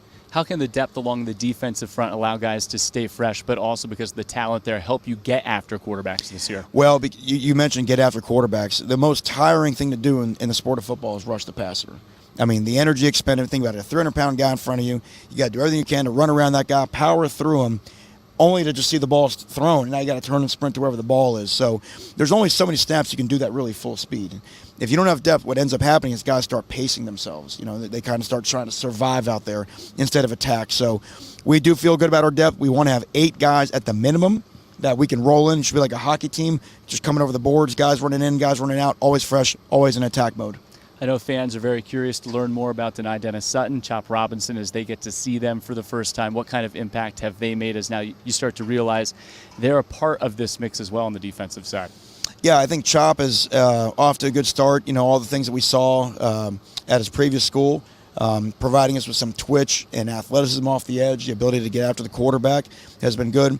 You mentioned Denai, but really we can talk about the entire freshman class together. Those guys are talented, but they're learning. I mean, it is a big step up from college football from high school, and at times they can, they can think about it, they can think they're prepared for it, and then they get out there in training camp, and it sort of hits them. And now what's really cool about training camp, can you fight through it? Because there's usually something really good on the other side. I think one player that probably doesn't get talked about enough and is very athletic, he's been around the block once or twice at linebacker, is Curtis Jacobs. Right. What does his athleticism bring to the linebacker position? Well, so moving him from Sam to Will, if you think about it, your Will normally lines up in the boundary, okay, the short side of the field. People will run the ball the short side of the field, but normally there's a lot more grass to the wide side. So when you have a great athlete like Kurt, you have a speed guy that's always chasing the play down, and so Kurt's also, he's got good intelligence in there, so you can understand formations, make quick decisions, and really shoot through gaps. You love to have fast, athletic linebackers like Kurt. What are you looking for from the middle linebacker position, and what could separate maybe a guy in that battle there? Well, really it's going to come down to consistency. Both Elsdon and King, both those guys can play. I think they've known it. They have enough good plays on tape.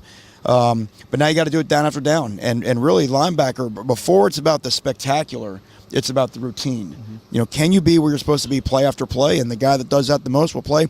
But I suspect both guys will play for us, and our expectation is they'll both play at a high level. You've been through a lot of preseason, a lot of camps before, whether it was as an assistant coach or as a head coach yourself. What have your first impressions been of the way Coach Franklin handles his training camp through the first 4 days? Well, you can tell everything's so organized, which I think suits his DNA. Everything's so well thought out. You can see through the years of the program, and then the players, because of the stability, which is so important in college football. The players, they know what to expect. There's no surprises in this program. They know how a practice schedule is put together, and they work. Our guys work, and it's been fun to see. How important is that stability within a program? It is. It should be obvious, but it's not so obvious. I mean, look, it's like raising children. You want to have a North Star. You want to know what's right, what's wrong, a set of rules, and it's just hard when things change from time to time. So I think that puts a calmness over all the players so they can understand what to expect and know to work towards it. Manny, I'll let you go after this, but I want to get your perception of this as well. I think the one thing is, when you say stability, some people can think that means ideas maybe get old. But I feel like there's always a fresh energy around the football program as well. What does Coach Franklin do to make sure that's infused throughout the building throughout the course of the year as well? Yeah, you're absolutely right. Well, look, I mean, this sport evolves so quickly now that if you don't change, you will be left behind. Schemes change, and what's happened now in the era of the internet and the way that film is passed along, You used to see, like, as a defensive coordinator, there'd be a new offensive play, and then the next year, 6 teams would run it, the next year, 12 teams would run it, and so on and so forth.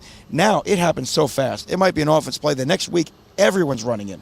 So the game evolves so quickly, things change so quickly, and I think Coach Franklin's done a really good job of keeping the program on the cutting edge. Coach, appreciate the time. Enjoy the rest of the fall camp, and hopefully the guys stay healthy. We'll see you on September 1st. Thank you. My pleasure. Manny Diaz, the defensive coordinator for the Penn State football team, joining us live here on our Media Day live stream 2022 from Beaver Stadium. There's a look at Beaver Stadium from up above, the Pennsylvania State University. This place will be rocking throughout the course of the fall. Fans, if you want any more information on how to get tickets to Penn State football, you can go to gopsusports.com. This is your mobile ticketing that will be here for every home game. The football season is quickly approaching. The home opener is coming up again. That is on September 10th. We'll once again have mobile ticketing for all home games this year. And again, those tickets, ticketmaster.com/Penn State, to be in the house for the 2022 Penn State football season. So we've already heard from Steve Jones, the voice of the Nittany Lions, here on our Media Day live stream. We've also heard from head coach James Franklin, offensive coordinator, quarterbacks coach Mike Yurcich, special teams coordinator, outside linebacker, Nichols coach Stacy Collins, and right there, that man, Manny Diaz, as he walks up the tunnel, the defensive coordinator and linebackers coach, as he is just about done with his media responsibilities today. He was already at the podium earlier for the press conferences. Hopefully you enjoyed our press conference with head coach James Franklin that we carried for you live here on our stream as well. Fans, if you're out there watching today, we'd love to know where you're watching from. If you have any questions for the student athletes who are going to be joining us here in just a little bit, feel free to put those in the comment section. We have Ryan. He's watching from Spring, Texas. Ryan, thanks for joining us today. Same Scott from Chesapeake, Virginia. What's up, Scott? Hope you're enjoying your Saturday. Frank, South Daytona, Florida. Sorry, the glare of the sun on my monitor threw me off there. A lifelong diehard fan. We hope you're enjoying your Saturday. Probably about as hot here inside Beaver Stadium down here on the field. You get the turf along the sidelines before out there on the natural grass. This is a gorgeous Saturday. As I said, I think this is the 4th time that I've hosted our Media Day live stream, and it gets better and better every single year. Ross Woomer, Matt Wagner, Kyle Rinaldi, everyone involved with our crew, a huge shout out to them. Thank you for all of your hard work. And as we approach this 22 season, that means the award lists are starting to pop up, and these are the Nittany Lions on the watch lists: Sean Clifford, Theo Johnson, Brenton Strange, Mitchell Tinsley, Kevon Lee, Jonathan Sutherland, Parker Washington, Juice Scruggs, Chris Stoll, Jair Brown, Joey Porter Jr., and P.J. Mustafer, all on award watch lists as we roll into a new football season here in Happy Valley.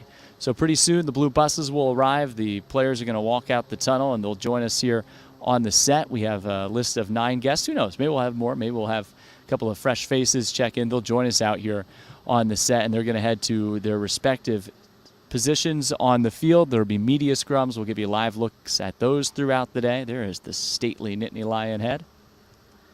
But the players will be joining us shortly here on the field as well. You can follow Penn State football on social media. You see there Twitter, Instagram, Facebook. That's how you can follow along. I know so many of you are watching today on Facebook. We also welcome our audience watching via Lion Vision on gopsusports.com.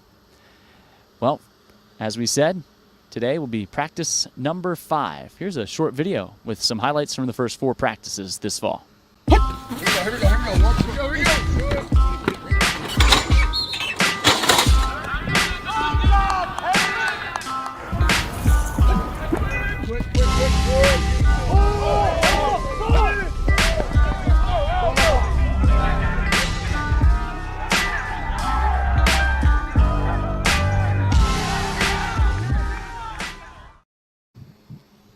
And there is a look at the tunnel here at Beaver Stadium as we welcome you back here on Media Day Live. It looks like the press conferences have just wrapped up. Some of the media members now making their way out here to the field. I'd say over 100 media members in attendance here today. You do not see that at many places, if any places, across college football like we do here at Penn State. We welcome you back here live on our set. Brian Tripp with you for this 2022 Media Day Live stream. Again, the football season kicks off on September 1st against Purdue. So excited about so many different aspects of the Penn State football team this year. I think we heard that throughout Coach Franklin's press conference today. Whether it's the depth, even in that quarterback room. What does Sean Clifford mean in that room?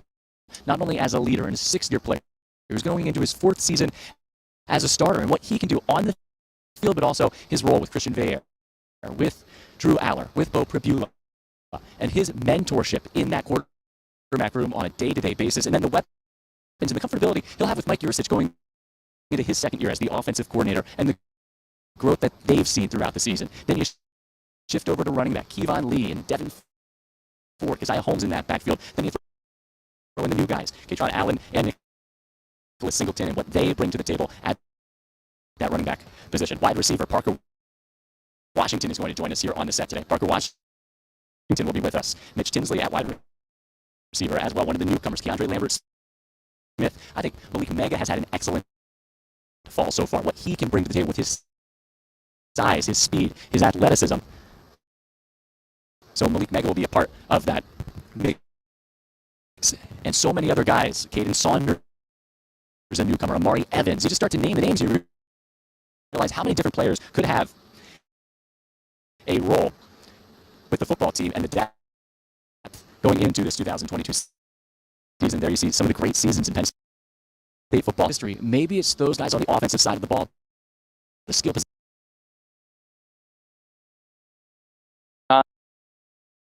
With another year under their belt, and how much Mike Yurcich integrated them into the offense last year, the big roles they had. Maybe those are the players that will help add to that legacy of all the great Penn State football teams, 2005, the Orange Bowl team, 2008, Big Ten championship teams, obviously the unforgettable team in 2012 and their role in holding the program together, and of course in 2016, Trace McSorley, Saquon Barkley, Chris Godwin, Mike Gesicki, and that electrifying offense helping propel Penn State to a Big Ten championship in Indianapolis, and they hope to get back there again this year. That unforgettable win over Wisconsin. The margin of error in football and for where we're trying to go is closer than it's ever been. It's great day. It's great day. Let's go. That time of year, baby. It's that time. I want you guys to focus on the process of what it takes to be successful. Moment by moment, day by day, the results will take care of themselves.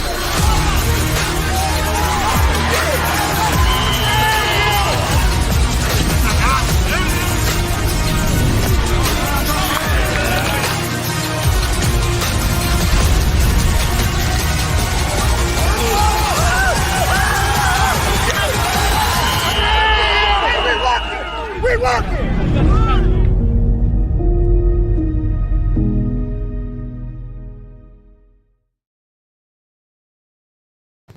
And here they come, the 2022 Penn State football team, led by quarterback Sean Clifford, off of the blue buses and making their way in here to the stadium. This is just for media day.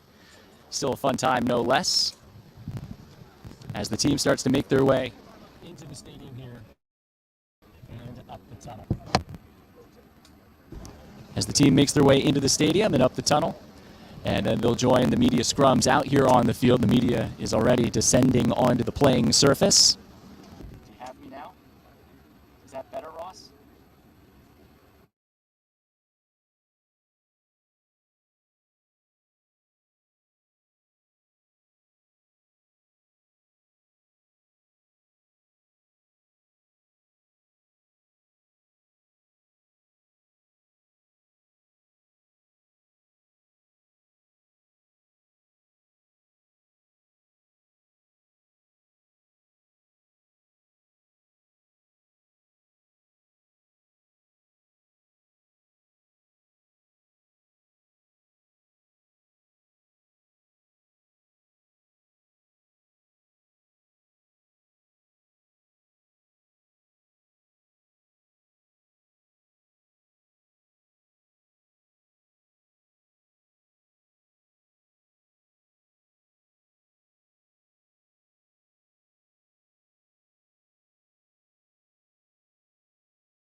Brian Tripp here on the Media Day set. Some great sights and sounds from around Beaver Stadium here on Media Day as the media has made their way out of the press room and make their way onto the field. We're just waiting the arrival of the players. They came off the blue buses, as you saw moments ago on our live stream. Sean Clifford, the first one off that blue bus.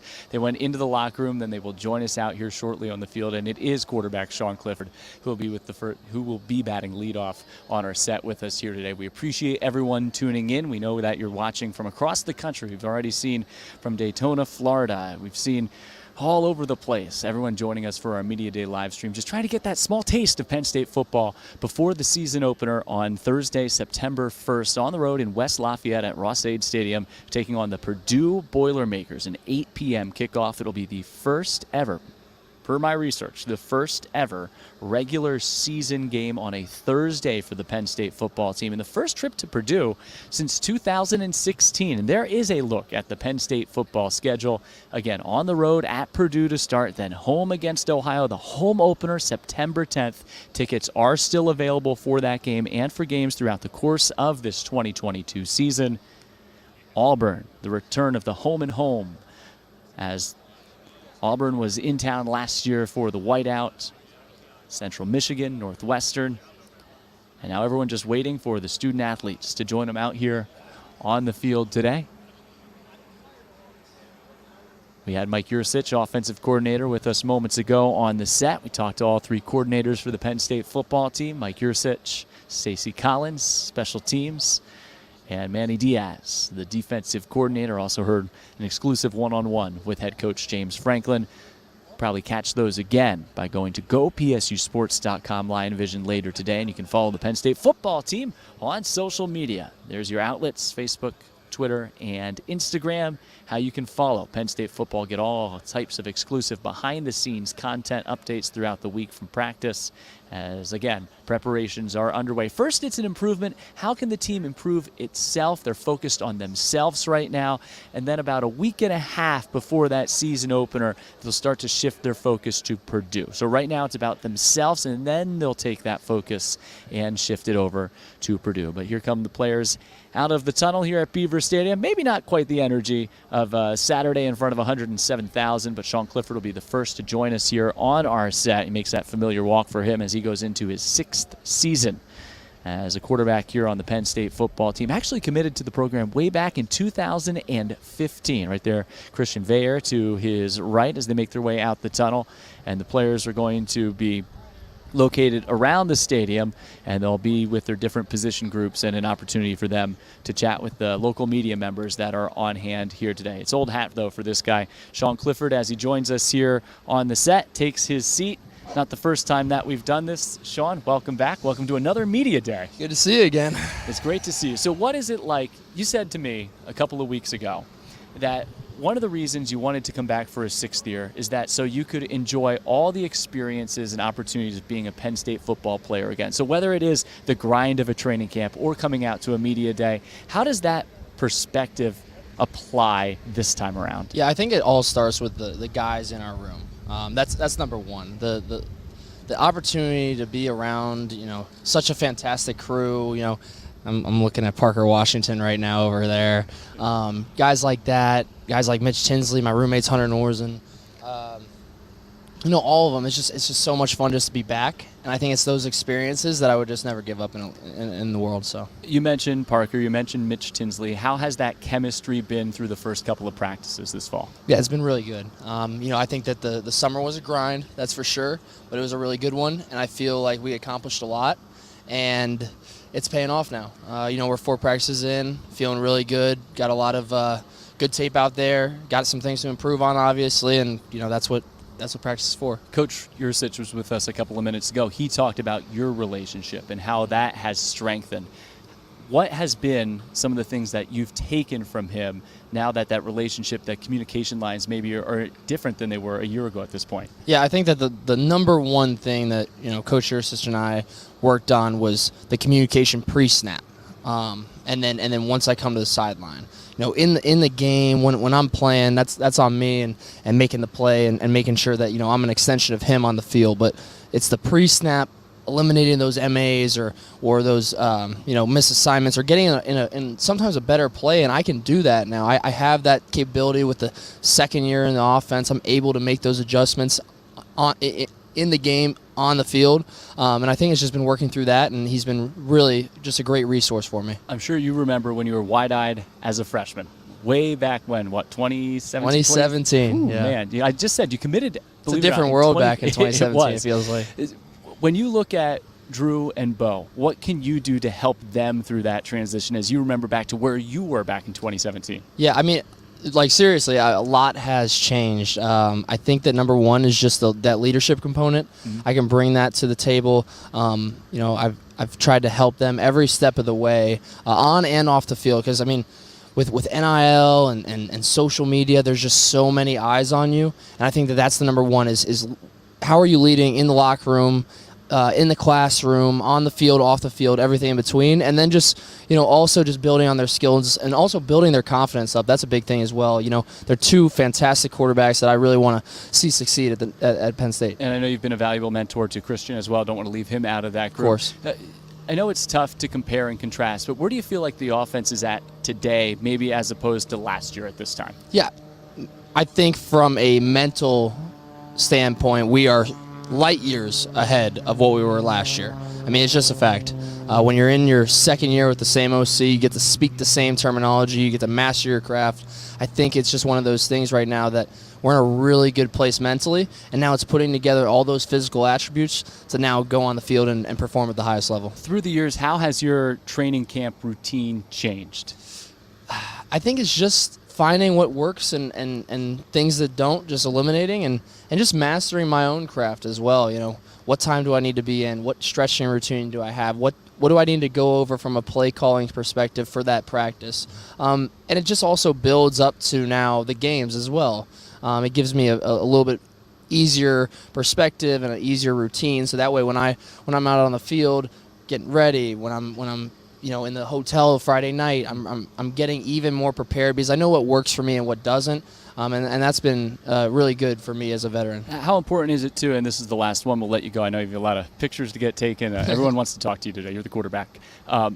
When you're away from, like, the time with the coaches is important, but when you're away from the coaches and you can watch film on your own, you can do those little things to get your body right on your own. How important is it for you to make best use of that time, but also to show the other guys that are newcomers or new to the program how valuable that time is and how important it is to make the most of it? Yeah, I don't want to downplay, obviously, how important it is to be around the coaches, but I truly believe that your team is really found when the coaches are away and the players have to lead, because realistically, that's when you're with the strength staff. It's just you and the strength staff, and no one's obligating you guys to go out and throw extra. No one's telling you to come in and watch extra tape, and it's there where you find your team, and that's where I find my team every year, and that's where I feel like we had a really great summer. All right, I lied. One more. How have you found your team so far in that area, and what kind of team do you feel like you have? Yeah, hard-working team.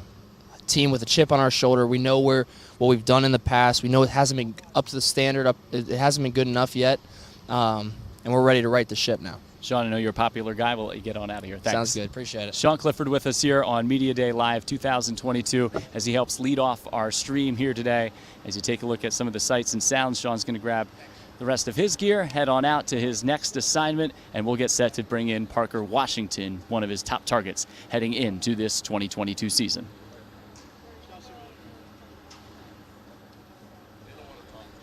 A one-handed catch by Parker Washington.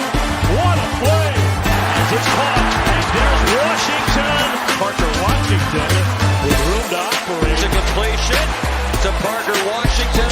Put on a show, why don't you? You talk about a guy I think has really come into his own this year, Parker Washington. I know, Parker, you're looking at some of those highlights right there. What do you have in store for 2022? I'm excited. It's just great to be back out there with the guys. I know it'll be a great year. We were just talking to Sean about some of the things that you can do when the coaches aren't around. He said that's really when you find your football team. Yeah. How has some of the extra work that you've put in with him, with the rest of your teammates, really paid off through the first couple of practices? I mean, just with offense, it's just good. Chemistry is the key. being able to know each other, not just on the field, but off the field. Just being able to communicate on those days when it's just us and we have to iron things out. I feel like those are the most important days, and I feel like those have been great this summer. What have you learned from a guy like Jahan as you take on more of a leadership role in that wide receiver room that now you can apply to yourself and your game, whether it's on the field or off the field? I mean, not just the games are important, but being consistent in the film room, at practice, every day. And that's what Jahan was really good at, just coming in every day, the same person and just ready to work.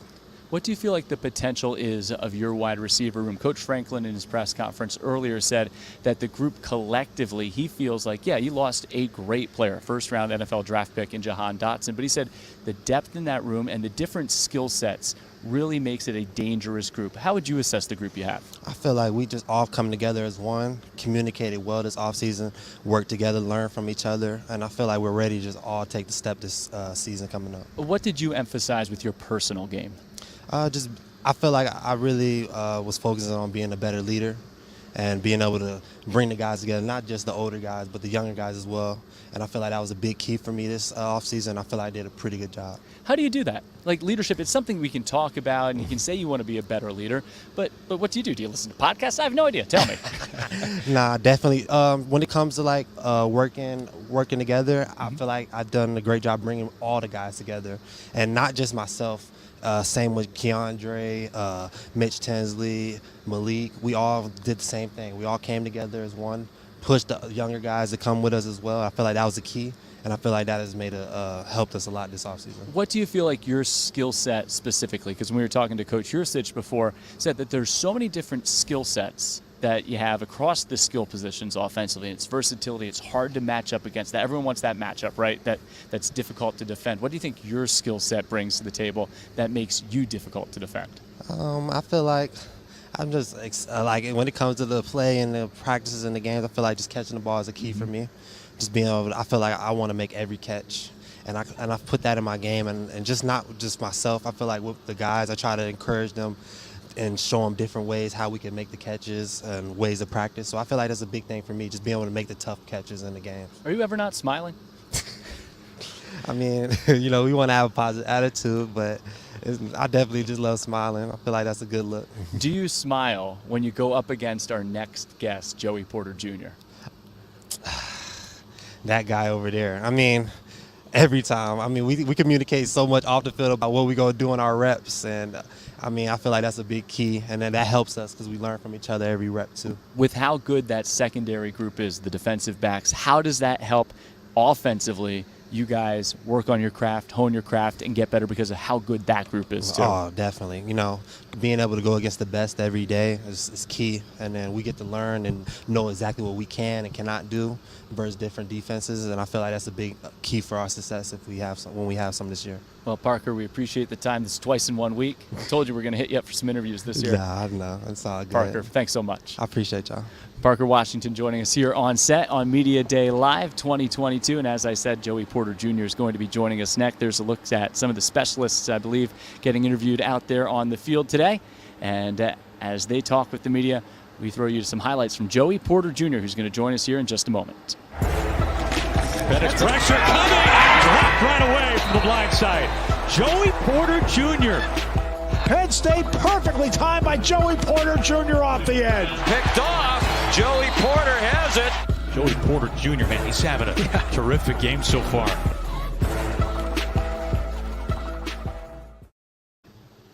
And we welcome you back live to our set here on Media Day 2022. Brian Tripp joined now by Joey Porter Jr. Parker was just talking about how you guys on the defensive side make the offense better. How does the offense make the defense better every time you're out there during camp?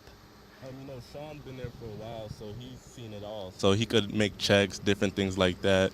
Parker Washington, Tinsley, Dre, Mega, Trey, like they're all good wide receivers that we go against on a daily basis. So when we step on the line against them, we can't take them as no slouches. So it's iron sharpened iron, really. Yeah, how competitive is it? One of the core principles, core values of the program is to compete. So how competitive is it every day you're out there on the field, or even maybe just in the weight room?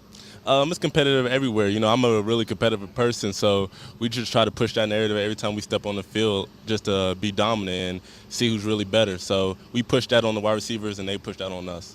Where's that competitiveness come from, Dad? Yeah, my dad, a little bit of my mom, too. She's really competitive. We compete on everything we do, so my whole house is really competitive. Tell me some stories about being competitive growing up. Is there like a board game where things got out of control? I don't know. Monopoly, Uno, don't bring any of those games to us. Dominoes, anything, spades. We're going to compete. We're going to win. We're going to shout. So we just have good time with my family. You know, the whole house. If there was some downtime, what is the game that was played in the Porterhouse? The game that was played in the Porterhouse was probably Monopoly. That was the main game. But my dad used to cheat, so we didn't like to play no more. He used to hide the money. He always wanted to be the banker. You know, you got to watch him, so it wasn't fun at certain times, but that was the game. You stole my question. I was going to ask, how do you cheat in Monopoly? I could see maybe rigging the deck. Yeah, he used to like to be the banker and keep a little couple hundreds every time he passed go, so you have to keep an eye on him. Yeah. Defensively, where do you feel like your secondary's at heading into the fall? I feel like we're heading at a great spot. I feel like all the young guys and the old guys that's coming back are really on the same page right now. The young guys are picking up the playbook fast and learning real quick. So it's really good to see all the guys really hustling and all on the same page. I know you don't want to get into any specifics, but when you talk about picking up the playbook, what types of things has Manny Diaz emphasized and some of the new ideas that he's brought that you've had to have picked up here throughout the course of the fall and, you know, getting ready for the camp? It wasn't really any new ideas. It was just really rehashing all the old ones, just like hustling to the ball, being an aggressive player, and being physical. Those are really the key things of being a great defense. And he really came here and really just re-emphasized that and got us going. So, yeah, shout out to Manny. What have you liked about getting to know Manny? Because there's a process there. He's trying to get to know you guys as players, also how you are off the field. But what have you liked when you've gotten to know him more here throughout the last 7-8 months? Manny's a cool dude. He's fun. He brings the energy every time. There's never a dull moment with him. So when he comes in the room, we know he's bringing that juice, and we got to match his energy. So, yeah, Coach came in with fire, and we're picking it up. And you said one of the things that he's been impressed with throughout the course of the first 4 practices so far has been the defense's ability to create turnovers, get hands on balls, and try to make life difficult for the offense. How have you guys gone about doing that? What are some of the things that are emphasized on a day-to-day basis? Just poking the ball. You know, if you see somebody in the locker room with a football, punch it out. Just getting used to touching the ball every time. There shouldn't be a play or shouldn't be a series of you on the defense of the field and not touch the ball not once. And that's the thing he really been harping on us since the camp started, and it really shows so far. On our live stream here, we have people watching from across the country. What's your message to Penn State football fans? Why should they be optimistic about the team heading into the fall? Man, to the Penn State fans, y'all got a big season waiting for y'all. We're gonna bring the energy, we're gonna bring the fans to come to the stadium, and we're gonna show out for y'all. That's it.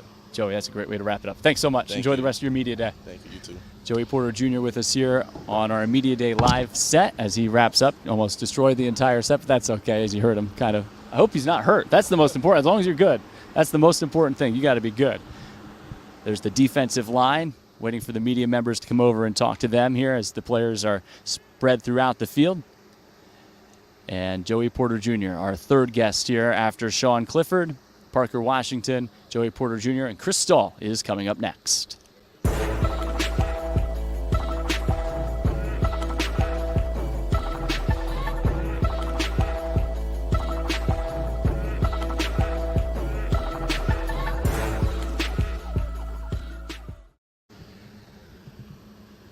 And again, it's Media Day Live 2022. The Penn State football team on the field here at Beaver Stadium. We're still taking a look at that defensive line group. Nick Tarburton, that's a nasty guy, as we're joined by Chris Stahl here on our set. What kind of energy and intensity does Nick Tarburton bring to practice every day? I mean, incredible, contagious energy, constantly. You can feel his energy when you're just, like myself, just kind of watching practice. You know that Nick Tarburton's out there and he's doing his thing. That's one word, though, the energy word, Chris, and in your 6 seasons now, I've been around this group. The energy seems infectious this fall. How would you describe it? I think you said the right word, infectious. I think our chemistry this year is off the charts. Mm-hmm. I think guys are engaging with, younger groups, older groups. There's obviously some age gap with me and Sean and Seth being the 6-year guys. We got freshmen who may be 6 or 7 years younger than us, but I think we're all kind of, meshing together and creating that chemistry we need. Yeah, how do you form that chemistry? How do you form that connection when guys come from different backgrounds, different age groups? What's that process like? It all is formed in summer workouts. A lot of blood, sweat, and tears going to summer workouts, running the stadium stairs, running hills, hard lifts that we do. I think that's what molds us as a team. Your favorite workout is? We did campus run. I think it was my sophomore year, so 2018. That's where we ran to the baseball stadium, did hills over there, ran in here, did stairs, ran to the basketball stadium, did more hills, and then we ran to the track and did Indian runs. Maybe easier question. Least favorite workout is? Are you allowed to say it, or do you have to wait till you graduate? Yeah, I'm going to have to wait till I graduate for that one. You're afraid that it might come back to get you? Yes, sir. What do you like about the competition going on right now among the rest of the special teamers that you've seen? I love it. Obviously, Penn State was blessed with Blake and Jordan the past few years. But I think competition brings out the best in all of us, not only as, the punters and kickers and snappers, but, the special teams unit as a whole. It's not just about us specialists who may get some of the credit, the punters and kickers, but we got guys like in the past, Drew Hartlob, Dan Chisena, who do amazing things on special teams, and I think a bunch of our guys will do that this year. We talked to Coach Collins before on our set. You talk about wanting to run through a wall for a guy. What has your relationship been like as you start to form that with him? His energy is almost like the Energizer Bunny. He's constantly going. He never stops, and I think that's awesome. It's really, he's my 4th special teams coordinator that I've had here, and his energy is contagious. Always hyping guys up. His positivity is incredible, and I'm really enjoying working with him. As you go into this season, one of the things that I think, and I asked this to Coach Collins, that's always impressive about Coach Franklin is the game is won and decided in 3 areas: offense, defense, special teams. How, as a team, do you embrace the challenge of making sure special teams is not an overlooked unit? Because sometimes from a media, from the outside looking in, it can be. Yeah, I think not only has Coach Franklin done an amazing job, focusing on special teams throughout my 6 years here, special teams is a huge change of possession. The ball will go 40, 50-plus yards, depending on, kickoff or punt. And that's a huge change of field position that can either give our offense a better chance to score or our defense, a better chance to have them sky punt, and we're good to go, you know what I'm saying? So I think special teams as a whole can have a huge impact on the game where people at home may not see that. If I gave you the opportunity to take that microphone and go ask any of your teammates out there a question, who would you want to interview today? I'm not going to make you do it. I just want to know who's the best interview on the team, do you Nick think? Dawkins. Why? Because not only is his voice just, so amazing to hear. Even the Doc and Hawk podcast, obviously I'll shout them out a little bit, but Nick also has an amazing personality, always positive about it, and I think he would be at a great interview. He's got a great story, too. Yes, he does. Certainly does. Chris, we'll let you get on out of here. I know that you're a hot commodity out there, so we'll let you go. Thank you very much. Take I the rest of appreciate the interviews. Chris Stahl with us here on our set on Media Day Live 2022 here at Beaver Stadium. Get out there and get back thrown to the fire with the rest of the media scrums. He'll head over and head back to his group coming up here in just a couple of moments. We'll be joined by Keaton Ellis next on set. Crushed by Keaton Ellis. Coming off the corner, that's what you want a corner to be able to do. Keaton Ellis, he's all over him, gets his hand in there, knocks it away. Ellis with nice coverage right on top of him.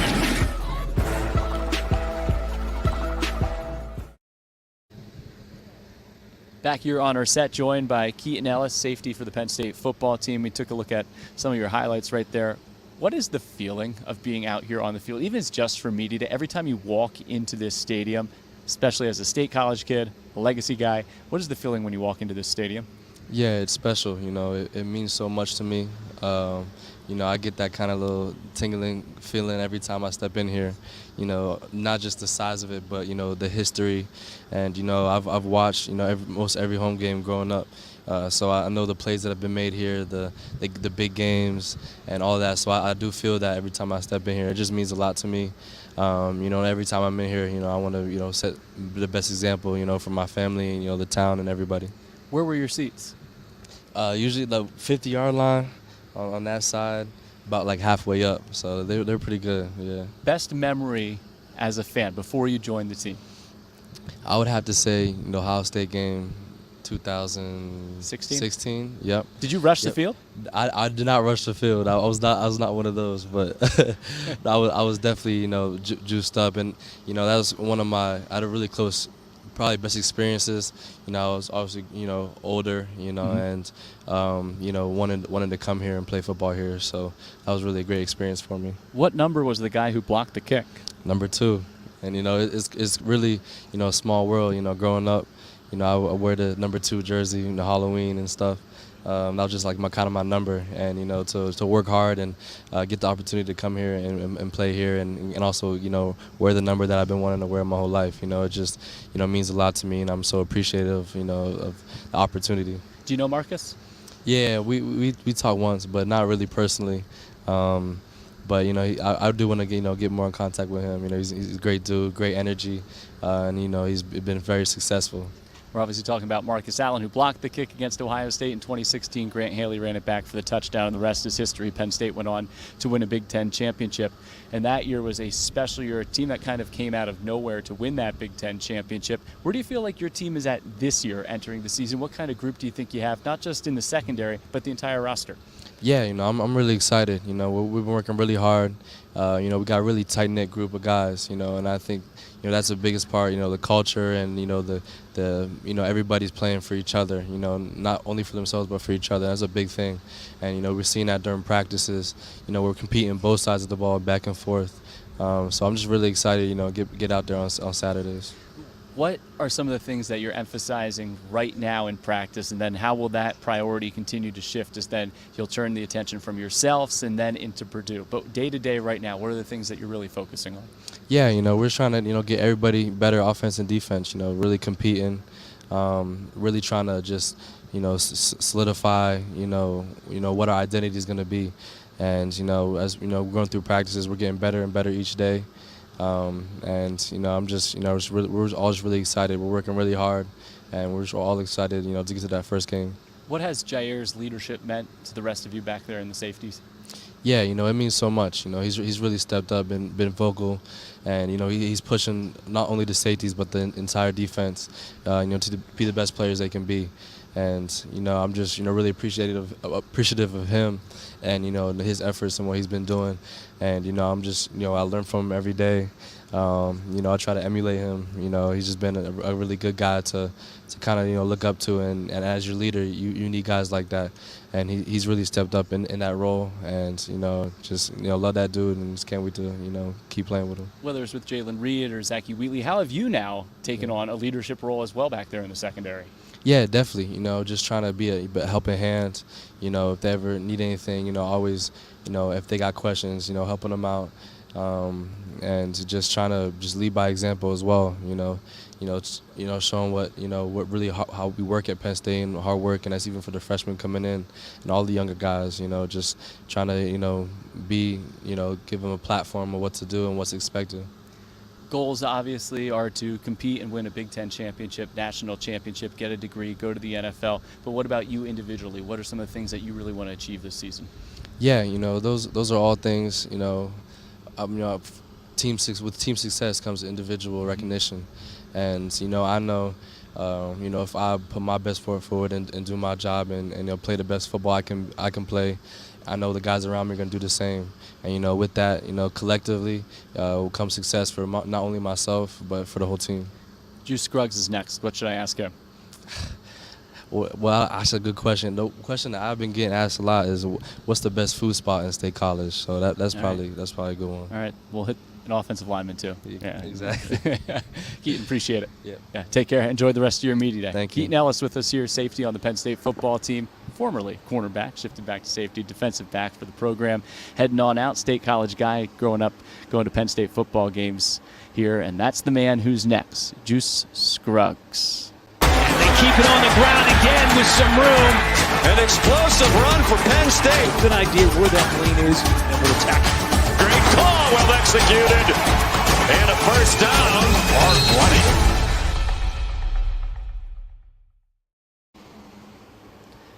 Look from behind the set as Scruggs takes his seat. That's a big personality. Never shy of a camera, are you?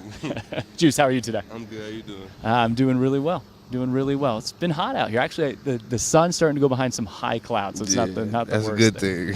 As an offensive lineman, that's a good thing when you're in training camp, right? How do you feel like the team came back from the summer and now has showcased all that work that you've put in over the first 4 days of practice? Yeah, I definitely think like going into the summer, we all had one mindset and goal, and it was just to get better. And we had one goal, and that's the championship. And this first week at camp, I really think it showed like just our intensity of the practice and how everybody's flying around. I just think it shows like we're ready for a big year, and that's something that we've just been working on. What has Coach Troutwine stressed on a day-to-day basis for you guys on the offensive front? Just the no talent things. Just doing everything that you can that doesn't control, that you can control. So for example, like no walking on the field. Like after the play, after the quarterback throws the ball, run, like follow the ball. That takes no talent. It's just effort, and that's something that you can control. How important is something like that, though, in the offense and the pace that you guys want to play with throughout the year? Right, it's very important because, you know, our pace, we want to be a high-paced offense. So if you're walking around, you know, we got to get set after the play's over with. So we got to find the ball, get set. So if you're walking around, it's just going to kind of, you know, not help what we're trying to do. What's your role with the communication along that offensive front? Yeah, definitely being the center, you know, I definitely got to make all the calls, get everybody on the same page. So it's definitely a big part of what I've been working on this offseason, and it's coming along very good. What about some of the new faces? How do you then go forming those relationships and that synergy with them, you know, whether it's Hunter coming in as someone who's been around as a transfer or some of the new faces on that offensive front? Yeah, it's definitely just taking everybody and bringing everybody along and just showing everybody like how we work and what's expected of us. And I think everybody that's came in so far, whether it's Hunter, a transfer, or the new freshman that just got here, I think everybody's coming along and getting used to it. As you can see there on our screen, Nick Tarburton is coming up next along that defensive line. Yes, sir. What's it like going against that group day to day on practice? Yeah, they're definitely getting us better. You know, iron sharpens iron, and going against PJ, you know, Devon, Akeem, guys like that in the trenches every day. You know, I have no choice but to get better, and I know every day I got to bring my best because I know they're going to bring theirs. Keaton was here moments ago. I asked him, what's a question I should ask Juice? And he said, what's your favorite food spot? Or what's your favorite food? He said he asked because he's an offensive lineman. I should ask that. But Right. Well, some people would be surprised, but my favorite food spot right now in State College is Fiddlehead. I really like the salads. You can't go wrong with it, for real. What's the favorite food then that you have at training table, post-practice, pre-practice? Chicken wings. Barbecue, hot wings, all of it, chicken wings. My favorite. Bone-in? Bone-in. Flats or drumstick? See, I don't get the difference. It's both chicken, you know what I'm saying? I'm going to eat it. So I don't really have a preference as long as it's a chicken wing. All right. That's it. All right. That's a great way to wrap it up. Yes, Juice, sir. appreciate it. Have a great season. We'll talk to you again later this year. Juice Scruggs joining us here on our Media Day set. Nick Tarburton waiting in the wings. He's on deck. He's coming up next.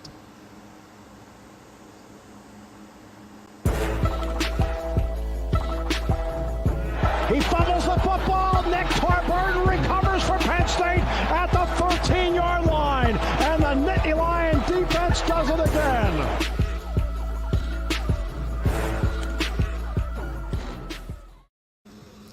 Nick Tarburton with us here. He's got the best hair on set. There's no doubt about that. Appreciate it. Yeah. Well, I mean, look at the competition. Yeah. Nick, how are you? Good. How you doing? I'm doing really well. Good. How has camp gone so far?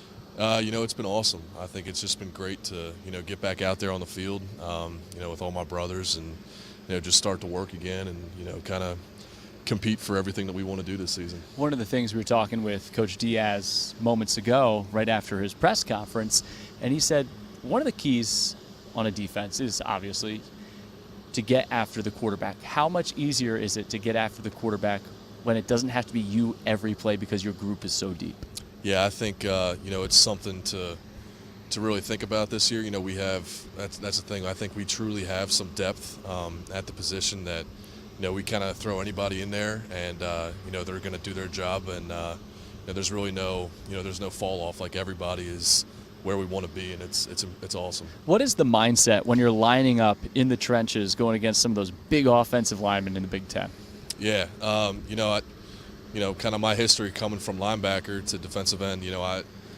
Before then, I was a few yards away from those guys, but now I'm right up on them. So that's a big change of things. But you just got to rely on your technique, your hands, your footwork, just to be able to line up against those guys every play. I'm glad you mentioned your transition from linebacker to defensive line. That was one of the things I wanted to ask about. Is when did you start to feel comfortable? Was there a point? Maybe you still don't today. Like, when do you start to really feel like, all right, I belong at this spot after you had such a background somewhere else on the football field? Yeah, I think it takes a lot of time, and especially how dynamic a defensive end is. I think it's one of the most dynamic positions on the field. It takes a long time, and I feel that I'm still trying to grow each and every day. But I definitely am starting to feel I felt comfortable going into last season. Had a lot of confidence there, and just kind of continue to build on that. But I'm always trying to perfect my craft. Manny Diaz also told us that one of the things that you want to emphasize, obviously I think everyone knows this on defense this year, is the turnover. So what are the things that you're doing on a day-to-day basis to get the feel of creating turnovers, getting your hands on the ball, and finding a way to get that big play for your defense? Yeah, we work, ball disruption drills, takeaway drills each and every practice. And Coach Manny, preaches just touching the ball, whether that's, some guy in the hallway holding the football, try and punch it out, or that's a team period. And I think, that right there and that mentality, that mindset's really starting to help us. Take a look here as we're on Media Day Live 2022. There's quarterback Sean Clifford in the media scrum. What's it like what's more pressure packed? Lining up the line of scrimmage or having 15 cameras and microphones thrown into your face? Yeah, I'm not really a camera guy, to be honest with you. So this is pretty different for me. Yeah, I appreciate that. But yeah, this is a little uncomfortable for me, but I'm trying my best. What's the toughest question you've been asked today? That's a good one. That was just it. Yeah, I think that was it. Yeah, I think that was it. Where do you feel like? Obviously, you're through 4 practices, and you'll start to ramp up even more. When do you start to get that hunger? Like, is there a time where all of a sudden, all right, I just need to play football? When does that come where you get sick of hitting your teammates every day? Yeah, I hear you. I think we compete the hardest we do against each other. You know what I'm saying? Coach Franklin preaches, he tries to make these practices harder than games. And, a lot of times I feel that way. And, we've been hitting hard against each other each and every day. So, you get a hunger for, all right, man, I want to hit a guy with a different jersey on. But, I'm just right now focused just each and every day to, get better and get my teammates better. Well, we'll let you get back into those scrums you like so much, Nick. Okay. Appreciate it. Thanks so much. Yep. Nick Tarburton joining us here on set. Tight end Brenton Strange waiting in the wings. He's coming up next. Here we go, and it's caught. That's easy. Touchdown, Brenton Strange. Maintaining his footing is Brenton Strange. A great balance by the tight end. Just excellent effort by Brenton Strange. How about this effort? Stumbling, bumbling, rumbling. Look at some of the highlights there. Brenton Strange, dangerous in the open field. Saw his touchdown right over here in this corner against Auburn in the whiteout game. Sorry, I didn't mean to reach in front of you there, Brenton. Welcome. No, Auburn's this corner, over here. No, it's that corner. The back one. There's that one? There, yeah. There's back there? That's my bad. Who scored over here then? Jahan. Oh, that was Jahan. Yeah, you got me. So much for my football knowledge. I like all touchdowns. You like all touchdowns? touchdowns? My teammates. So. What is then some of the memories? Let's restart that one. The memories that you have on the field, like of last year, some of the big plays, things that went really well, or things that maybe that adversity throughout the season. How does that motivate you to get back out here and do it again this year? I think it motivates me and my teammates. I mean, especially the adversity. You kind of look back, and then when things get tough in winter workouts, summer workouts, that's what you kind of lean on. You kind of think about them moments, and it's like if I push through, I know I'm going to be better. And every time you place yourself in them uncomfortable positions, you get better and find yourself being more comfortable the next time you win it. So, where do you feel like your game has grown from the time we saw you on the field, whether it was the blue-white game or the end of last season? I feel like my game's grown in all aspects. I mean, from being a leader to just playing on the field. I've grown a lot in the off season, learned a lot from last year, and I'm happy with my development. What do you feel like as a tight end your role will be in Coach Yurcich's offense? We saw how much he liked to use all three tight ends at points last year. Being a tight end, I mean, you're asked to do everything. So I feel like my role is limitless, honestly. I'll be asked to run block, and I'll be asked to pass block. I'll be asked to catch the ball. So I'll be the best at all those things, and I'm happy to contribute to that. And you better be able to block, because I was talking to your position coach, Coach Howe, who obviously was an offensive lineman here. Yeah. He said he takes a lot of pride in his tight ends being able to block on that offensive front. For sure, yeah. We take a lot of pride in that, too. We're asked to do a lot in the blocking schemes, and we appreciate that, because they wouldn't be asking us if we couldn't do it. All right, what also can you do, though, as a pass catcher? As a pass catcher. And we saw it in that corner down there last year. Corner down there. I mean, I can do a lot. I feel like my film, my game speaks to itself, so I do a lot. Do you have any spare bucket hats sitting around? Yeah, I got a couple. Yeah. At the house, though. Oh, at the house. It's probably starting to look a little red up there. All right. You go through the dog days of training camp, right? And Coach, I know he tries to make every practice hard, but he tries to make it fun. He tries to make it different. Yeah. What are some of the things that you and your teammates do to keep it loose on a day-to-day basis?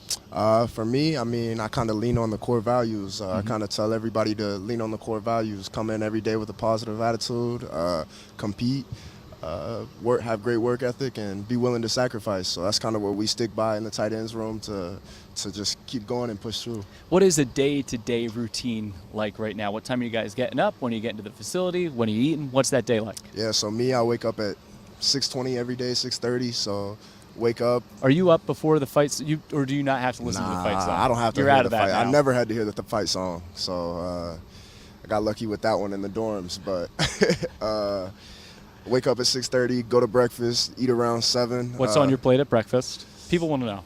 Me, I'm a hard-boiled egg guy, so I'm gonna have 5 hard-boiled eggs, maybe a waffle, some fruit, and water. So that's what I eat every morning. Doesn't ever change. After that, go to meetings. Have meetings for about an hour and a half, 2 hours. Walk through, and then eat again and practice. Eat, sleep, and repeat. Basically, practice every single day.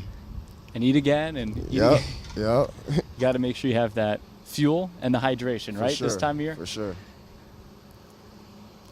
Pretty soon, you'll be coming through those gates. Yeah. And it won't be for media day. It's the fun part. What is your excitement level at, and why, for the 2022 Penn State football season? Like I said, I mean, limitless. I'm very excited to get started. I mean, we've been working hard every day, and I'm excited to show everybody what we did this offseason, how we developed. So. And how have you developed? What's the comfortability going into the second year with the same system, same offensive coordinator, Mike Yurcich, having a guy like Sean back as a leader on that offense? How does that all start to play out, and where do you feel like the offense is at maybe now compared to this point last year? Yeah, it's a lot different. I mean, me, Sean, some of the older guys, the vets on the team, we've had 3 different offensive coordinators in the last 4 years. So finally having that same offensive coordinator for 2 years, it helps out a lot. And you get to kind of iron out those little details that you wouldn't get in the first year. And it's just, like I said, it's a comfort level. So, Brenton, appreciate the time. We'll let you go. Eat man. again? Yeah, you got some more questions, then you got to eat. I thought we had a good state thing college going. question. Did we have a state college question? A state college question. Who told you that? Before I leave. I got to give a shout out. Okay. Kelly's, if you're seeing this, I love your food. Let's do some work, NIL. Thank you, Brenton. Get me a bucket hat. Appreciate it. Jonathan Sutherland wraps it up. Here he comes. Still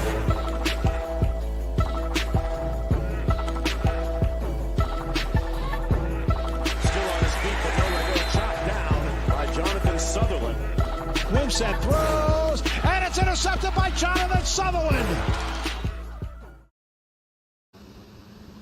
Jonathan Sutherland taking his seat here. He's going to help us wrap it up. Our last guest, saving the best for last, some would say. Jonathan, how are you doing today? Good, how are you, man? I'm doing well. How's your media day going so far? You've been through this once or twice or 3 times. How's it going this Probably time? like 7 or 8 now. But it's been good, Obviously, being able to be out in the stadium, with my teammates, answering questions and whatnot, it's a good experience. Yeah, that's what Sean and I talked about to kick off our interviews here, that one of the things that he stressed as he comes back for another season is to make sure, even if it's an experience like Media Day, these are unique experiences, and to enjoy and embrace everything this time around one last time, because you're here with your teammates. Yeah, sometimes maybe you're doing something that's a bit of a grind, or sometimes maybe you get a really cool question that's a lot of fun. But that's part of the experience of being a Penn State football player, and something you can't take for granted. Yeah, most definitely. I think it just goes back to like team building as well. Just going places as a team, and just continuing a fellowship, away from the facility and at the facility. What are some of the things that you can tell us about that your team does throughout the course of the season and off season to build that team chemistry and find and build that fellowship amongst each other? Yeah, I would just say, sticking together through thick and thin. Obviously we're pretty much here all day at the facility, during the season and off season, but, being able to, keep that same level of trust and brotherhood outside of these walls is most definitely important. How does that then pay off when you're on the football field? I think it just goes back to trust, and, when we have guys trusting each other, on the field, that's automatically going to translate to off the field and vice versa. How much pride do you take in wearing that number right there, number 0? It's an honor, when I first received it, obviously, it's a special team's recognition, for leadership and accountability and someone who works hard. And, it's the first time everyone's worn this number at this school. So, a school like Penn State with the history and tradition around it, it's an honor that I don't take for granted. And not just putting on the number 0's jersey, but putting on a Penn State jersey year after year. How much pride and how do you connect with and feel the brotherhood with the past generations of Penn State football players, that you're playing for more than just yourself or your team. You're playing for the whole program, community, and everyone that's a Penn Stater out there every time you're out there. Exactly. You just mentioned it. There's a great history at this school. We have a lot of alumni. We have a lot of guys who put in the work before us to make Penn State who it is, and we recognize that. And, we try to do the same thing. All right, enough of those questions. Let's talk about the defense. What do you like about your defense so far? I like the aggressive nature of it. We're really aggressive, playing downhill, vertical, trying to get pressure on the quarterback. That's one of the things that sticks out to me from the jump. How does your skill set play into that? I think that I play my best ball when I'm closer to the line of scrimmage, coming off the edge, playing in the box. And, that's exactly what I'm doing, whether if I'm blitzing or, in coverage. You've always been more comfortable the closer, as you said, closer to the line of scrimmage. You like that. How then are you comfortable at the spot you're at? How do you get to a point where, it becomes instinct and second nature as you move into a linebacker role? I think that a lot of that came through the spring, getting the repetition, getting the reps in during the spring, and then obviously the summer as well. And, training camp, we're going on day 5 right now of practice, and I think that, I'm extremely comfortable as far as what my role is in my assignment now. So, what's your message to your teammates as you guys get ready to head into practice number 5 tonight? I would say best practice of the year today, and then have that same mindset tomorrow, and the next day, and then the next day, then the next day. And what's your message to the Penn State football fans as you head into the 2022 fall, heading into Purdue week 1, 1-0 mentality every week? Because this message right here is the last thing a guest is saying with us today on this set. And you're getting out of here. We got the best fans in the world. I mean, it's as simple as that. And, they have high expectations, and rightfully so. So, we're going to wrap this up here and then get to work, because we know that they're expecting big things, and we are too. All right, can't wait. It's going to be awesome. Jonathan, thanks so much. Appreciate you, man. Jonathan Sutherland with us here, our last guest on our Media Day live set 2022. We'll take a look at some of the sights and sounds one last time from around Beaver Stadium here today, as we'll let Jonathan head on out. Take a look at all the interviews taking place on this media day. Great work by our entire crew today. Need a big shout out. Ross Woomer, Matt Wagner in particular, their hard work. There goes Jonathan Sutherland. He's ready to get to work for the 2022 Penn State football season. But it's been a great day here. Hopefully some insight provided to those of you joining us at home. Again, leave comments, let us know where you were watching from today. It all began with Steve Jones right at the top of the noon hour, then into Coach Franklin's press conference. We talked to Coach Franklin one-on-one, each of the coordinators one-on-one, and then with 9 student athletes here today, our thanks to them for taking some time to join us on our set. So hopefully you enjoyed everything that we brought to you today from Beaver Stadium. We will be back with you coming up on September 1st. Remember, it's 8 o'clock. It's a Thursday. I know everyone has it circled on their calendars by now. A Thursday, 8 p.m. against Purdue.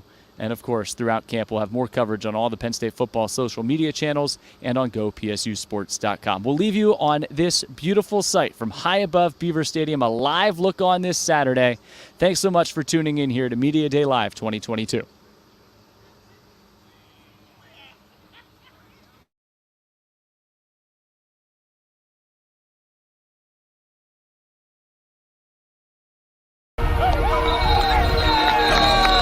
The margin of error in football and for where we're trying to go is closer than it's ever been. Great day. Great day. Let's go. That time of year, baby. It's that time. I want you guys to focus on the process of what it takes to be successful. Moment by moment, day by day, the results will take care of themselves.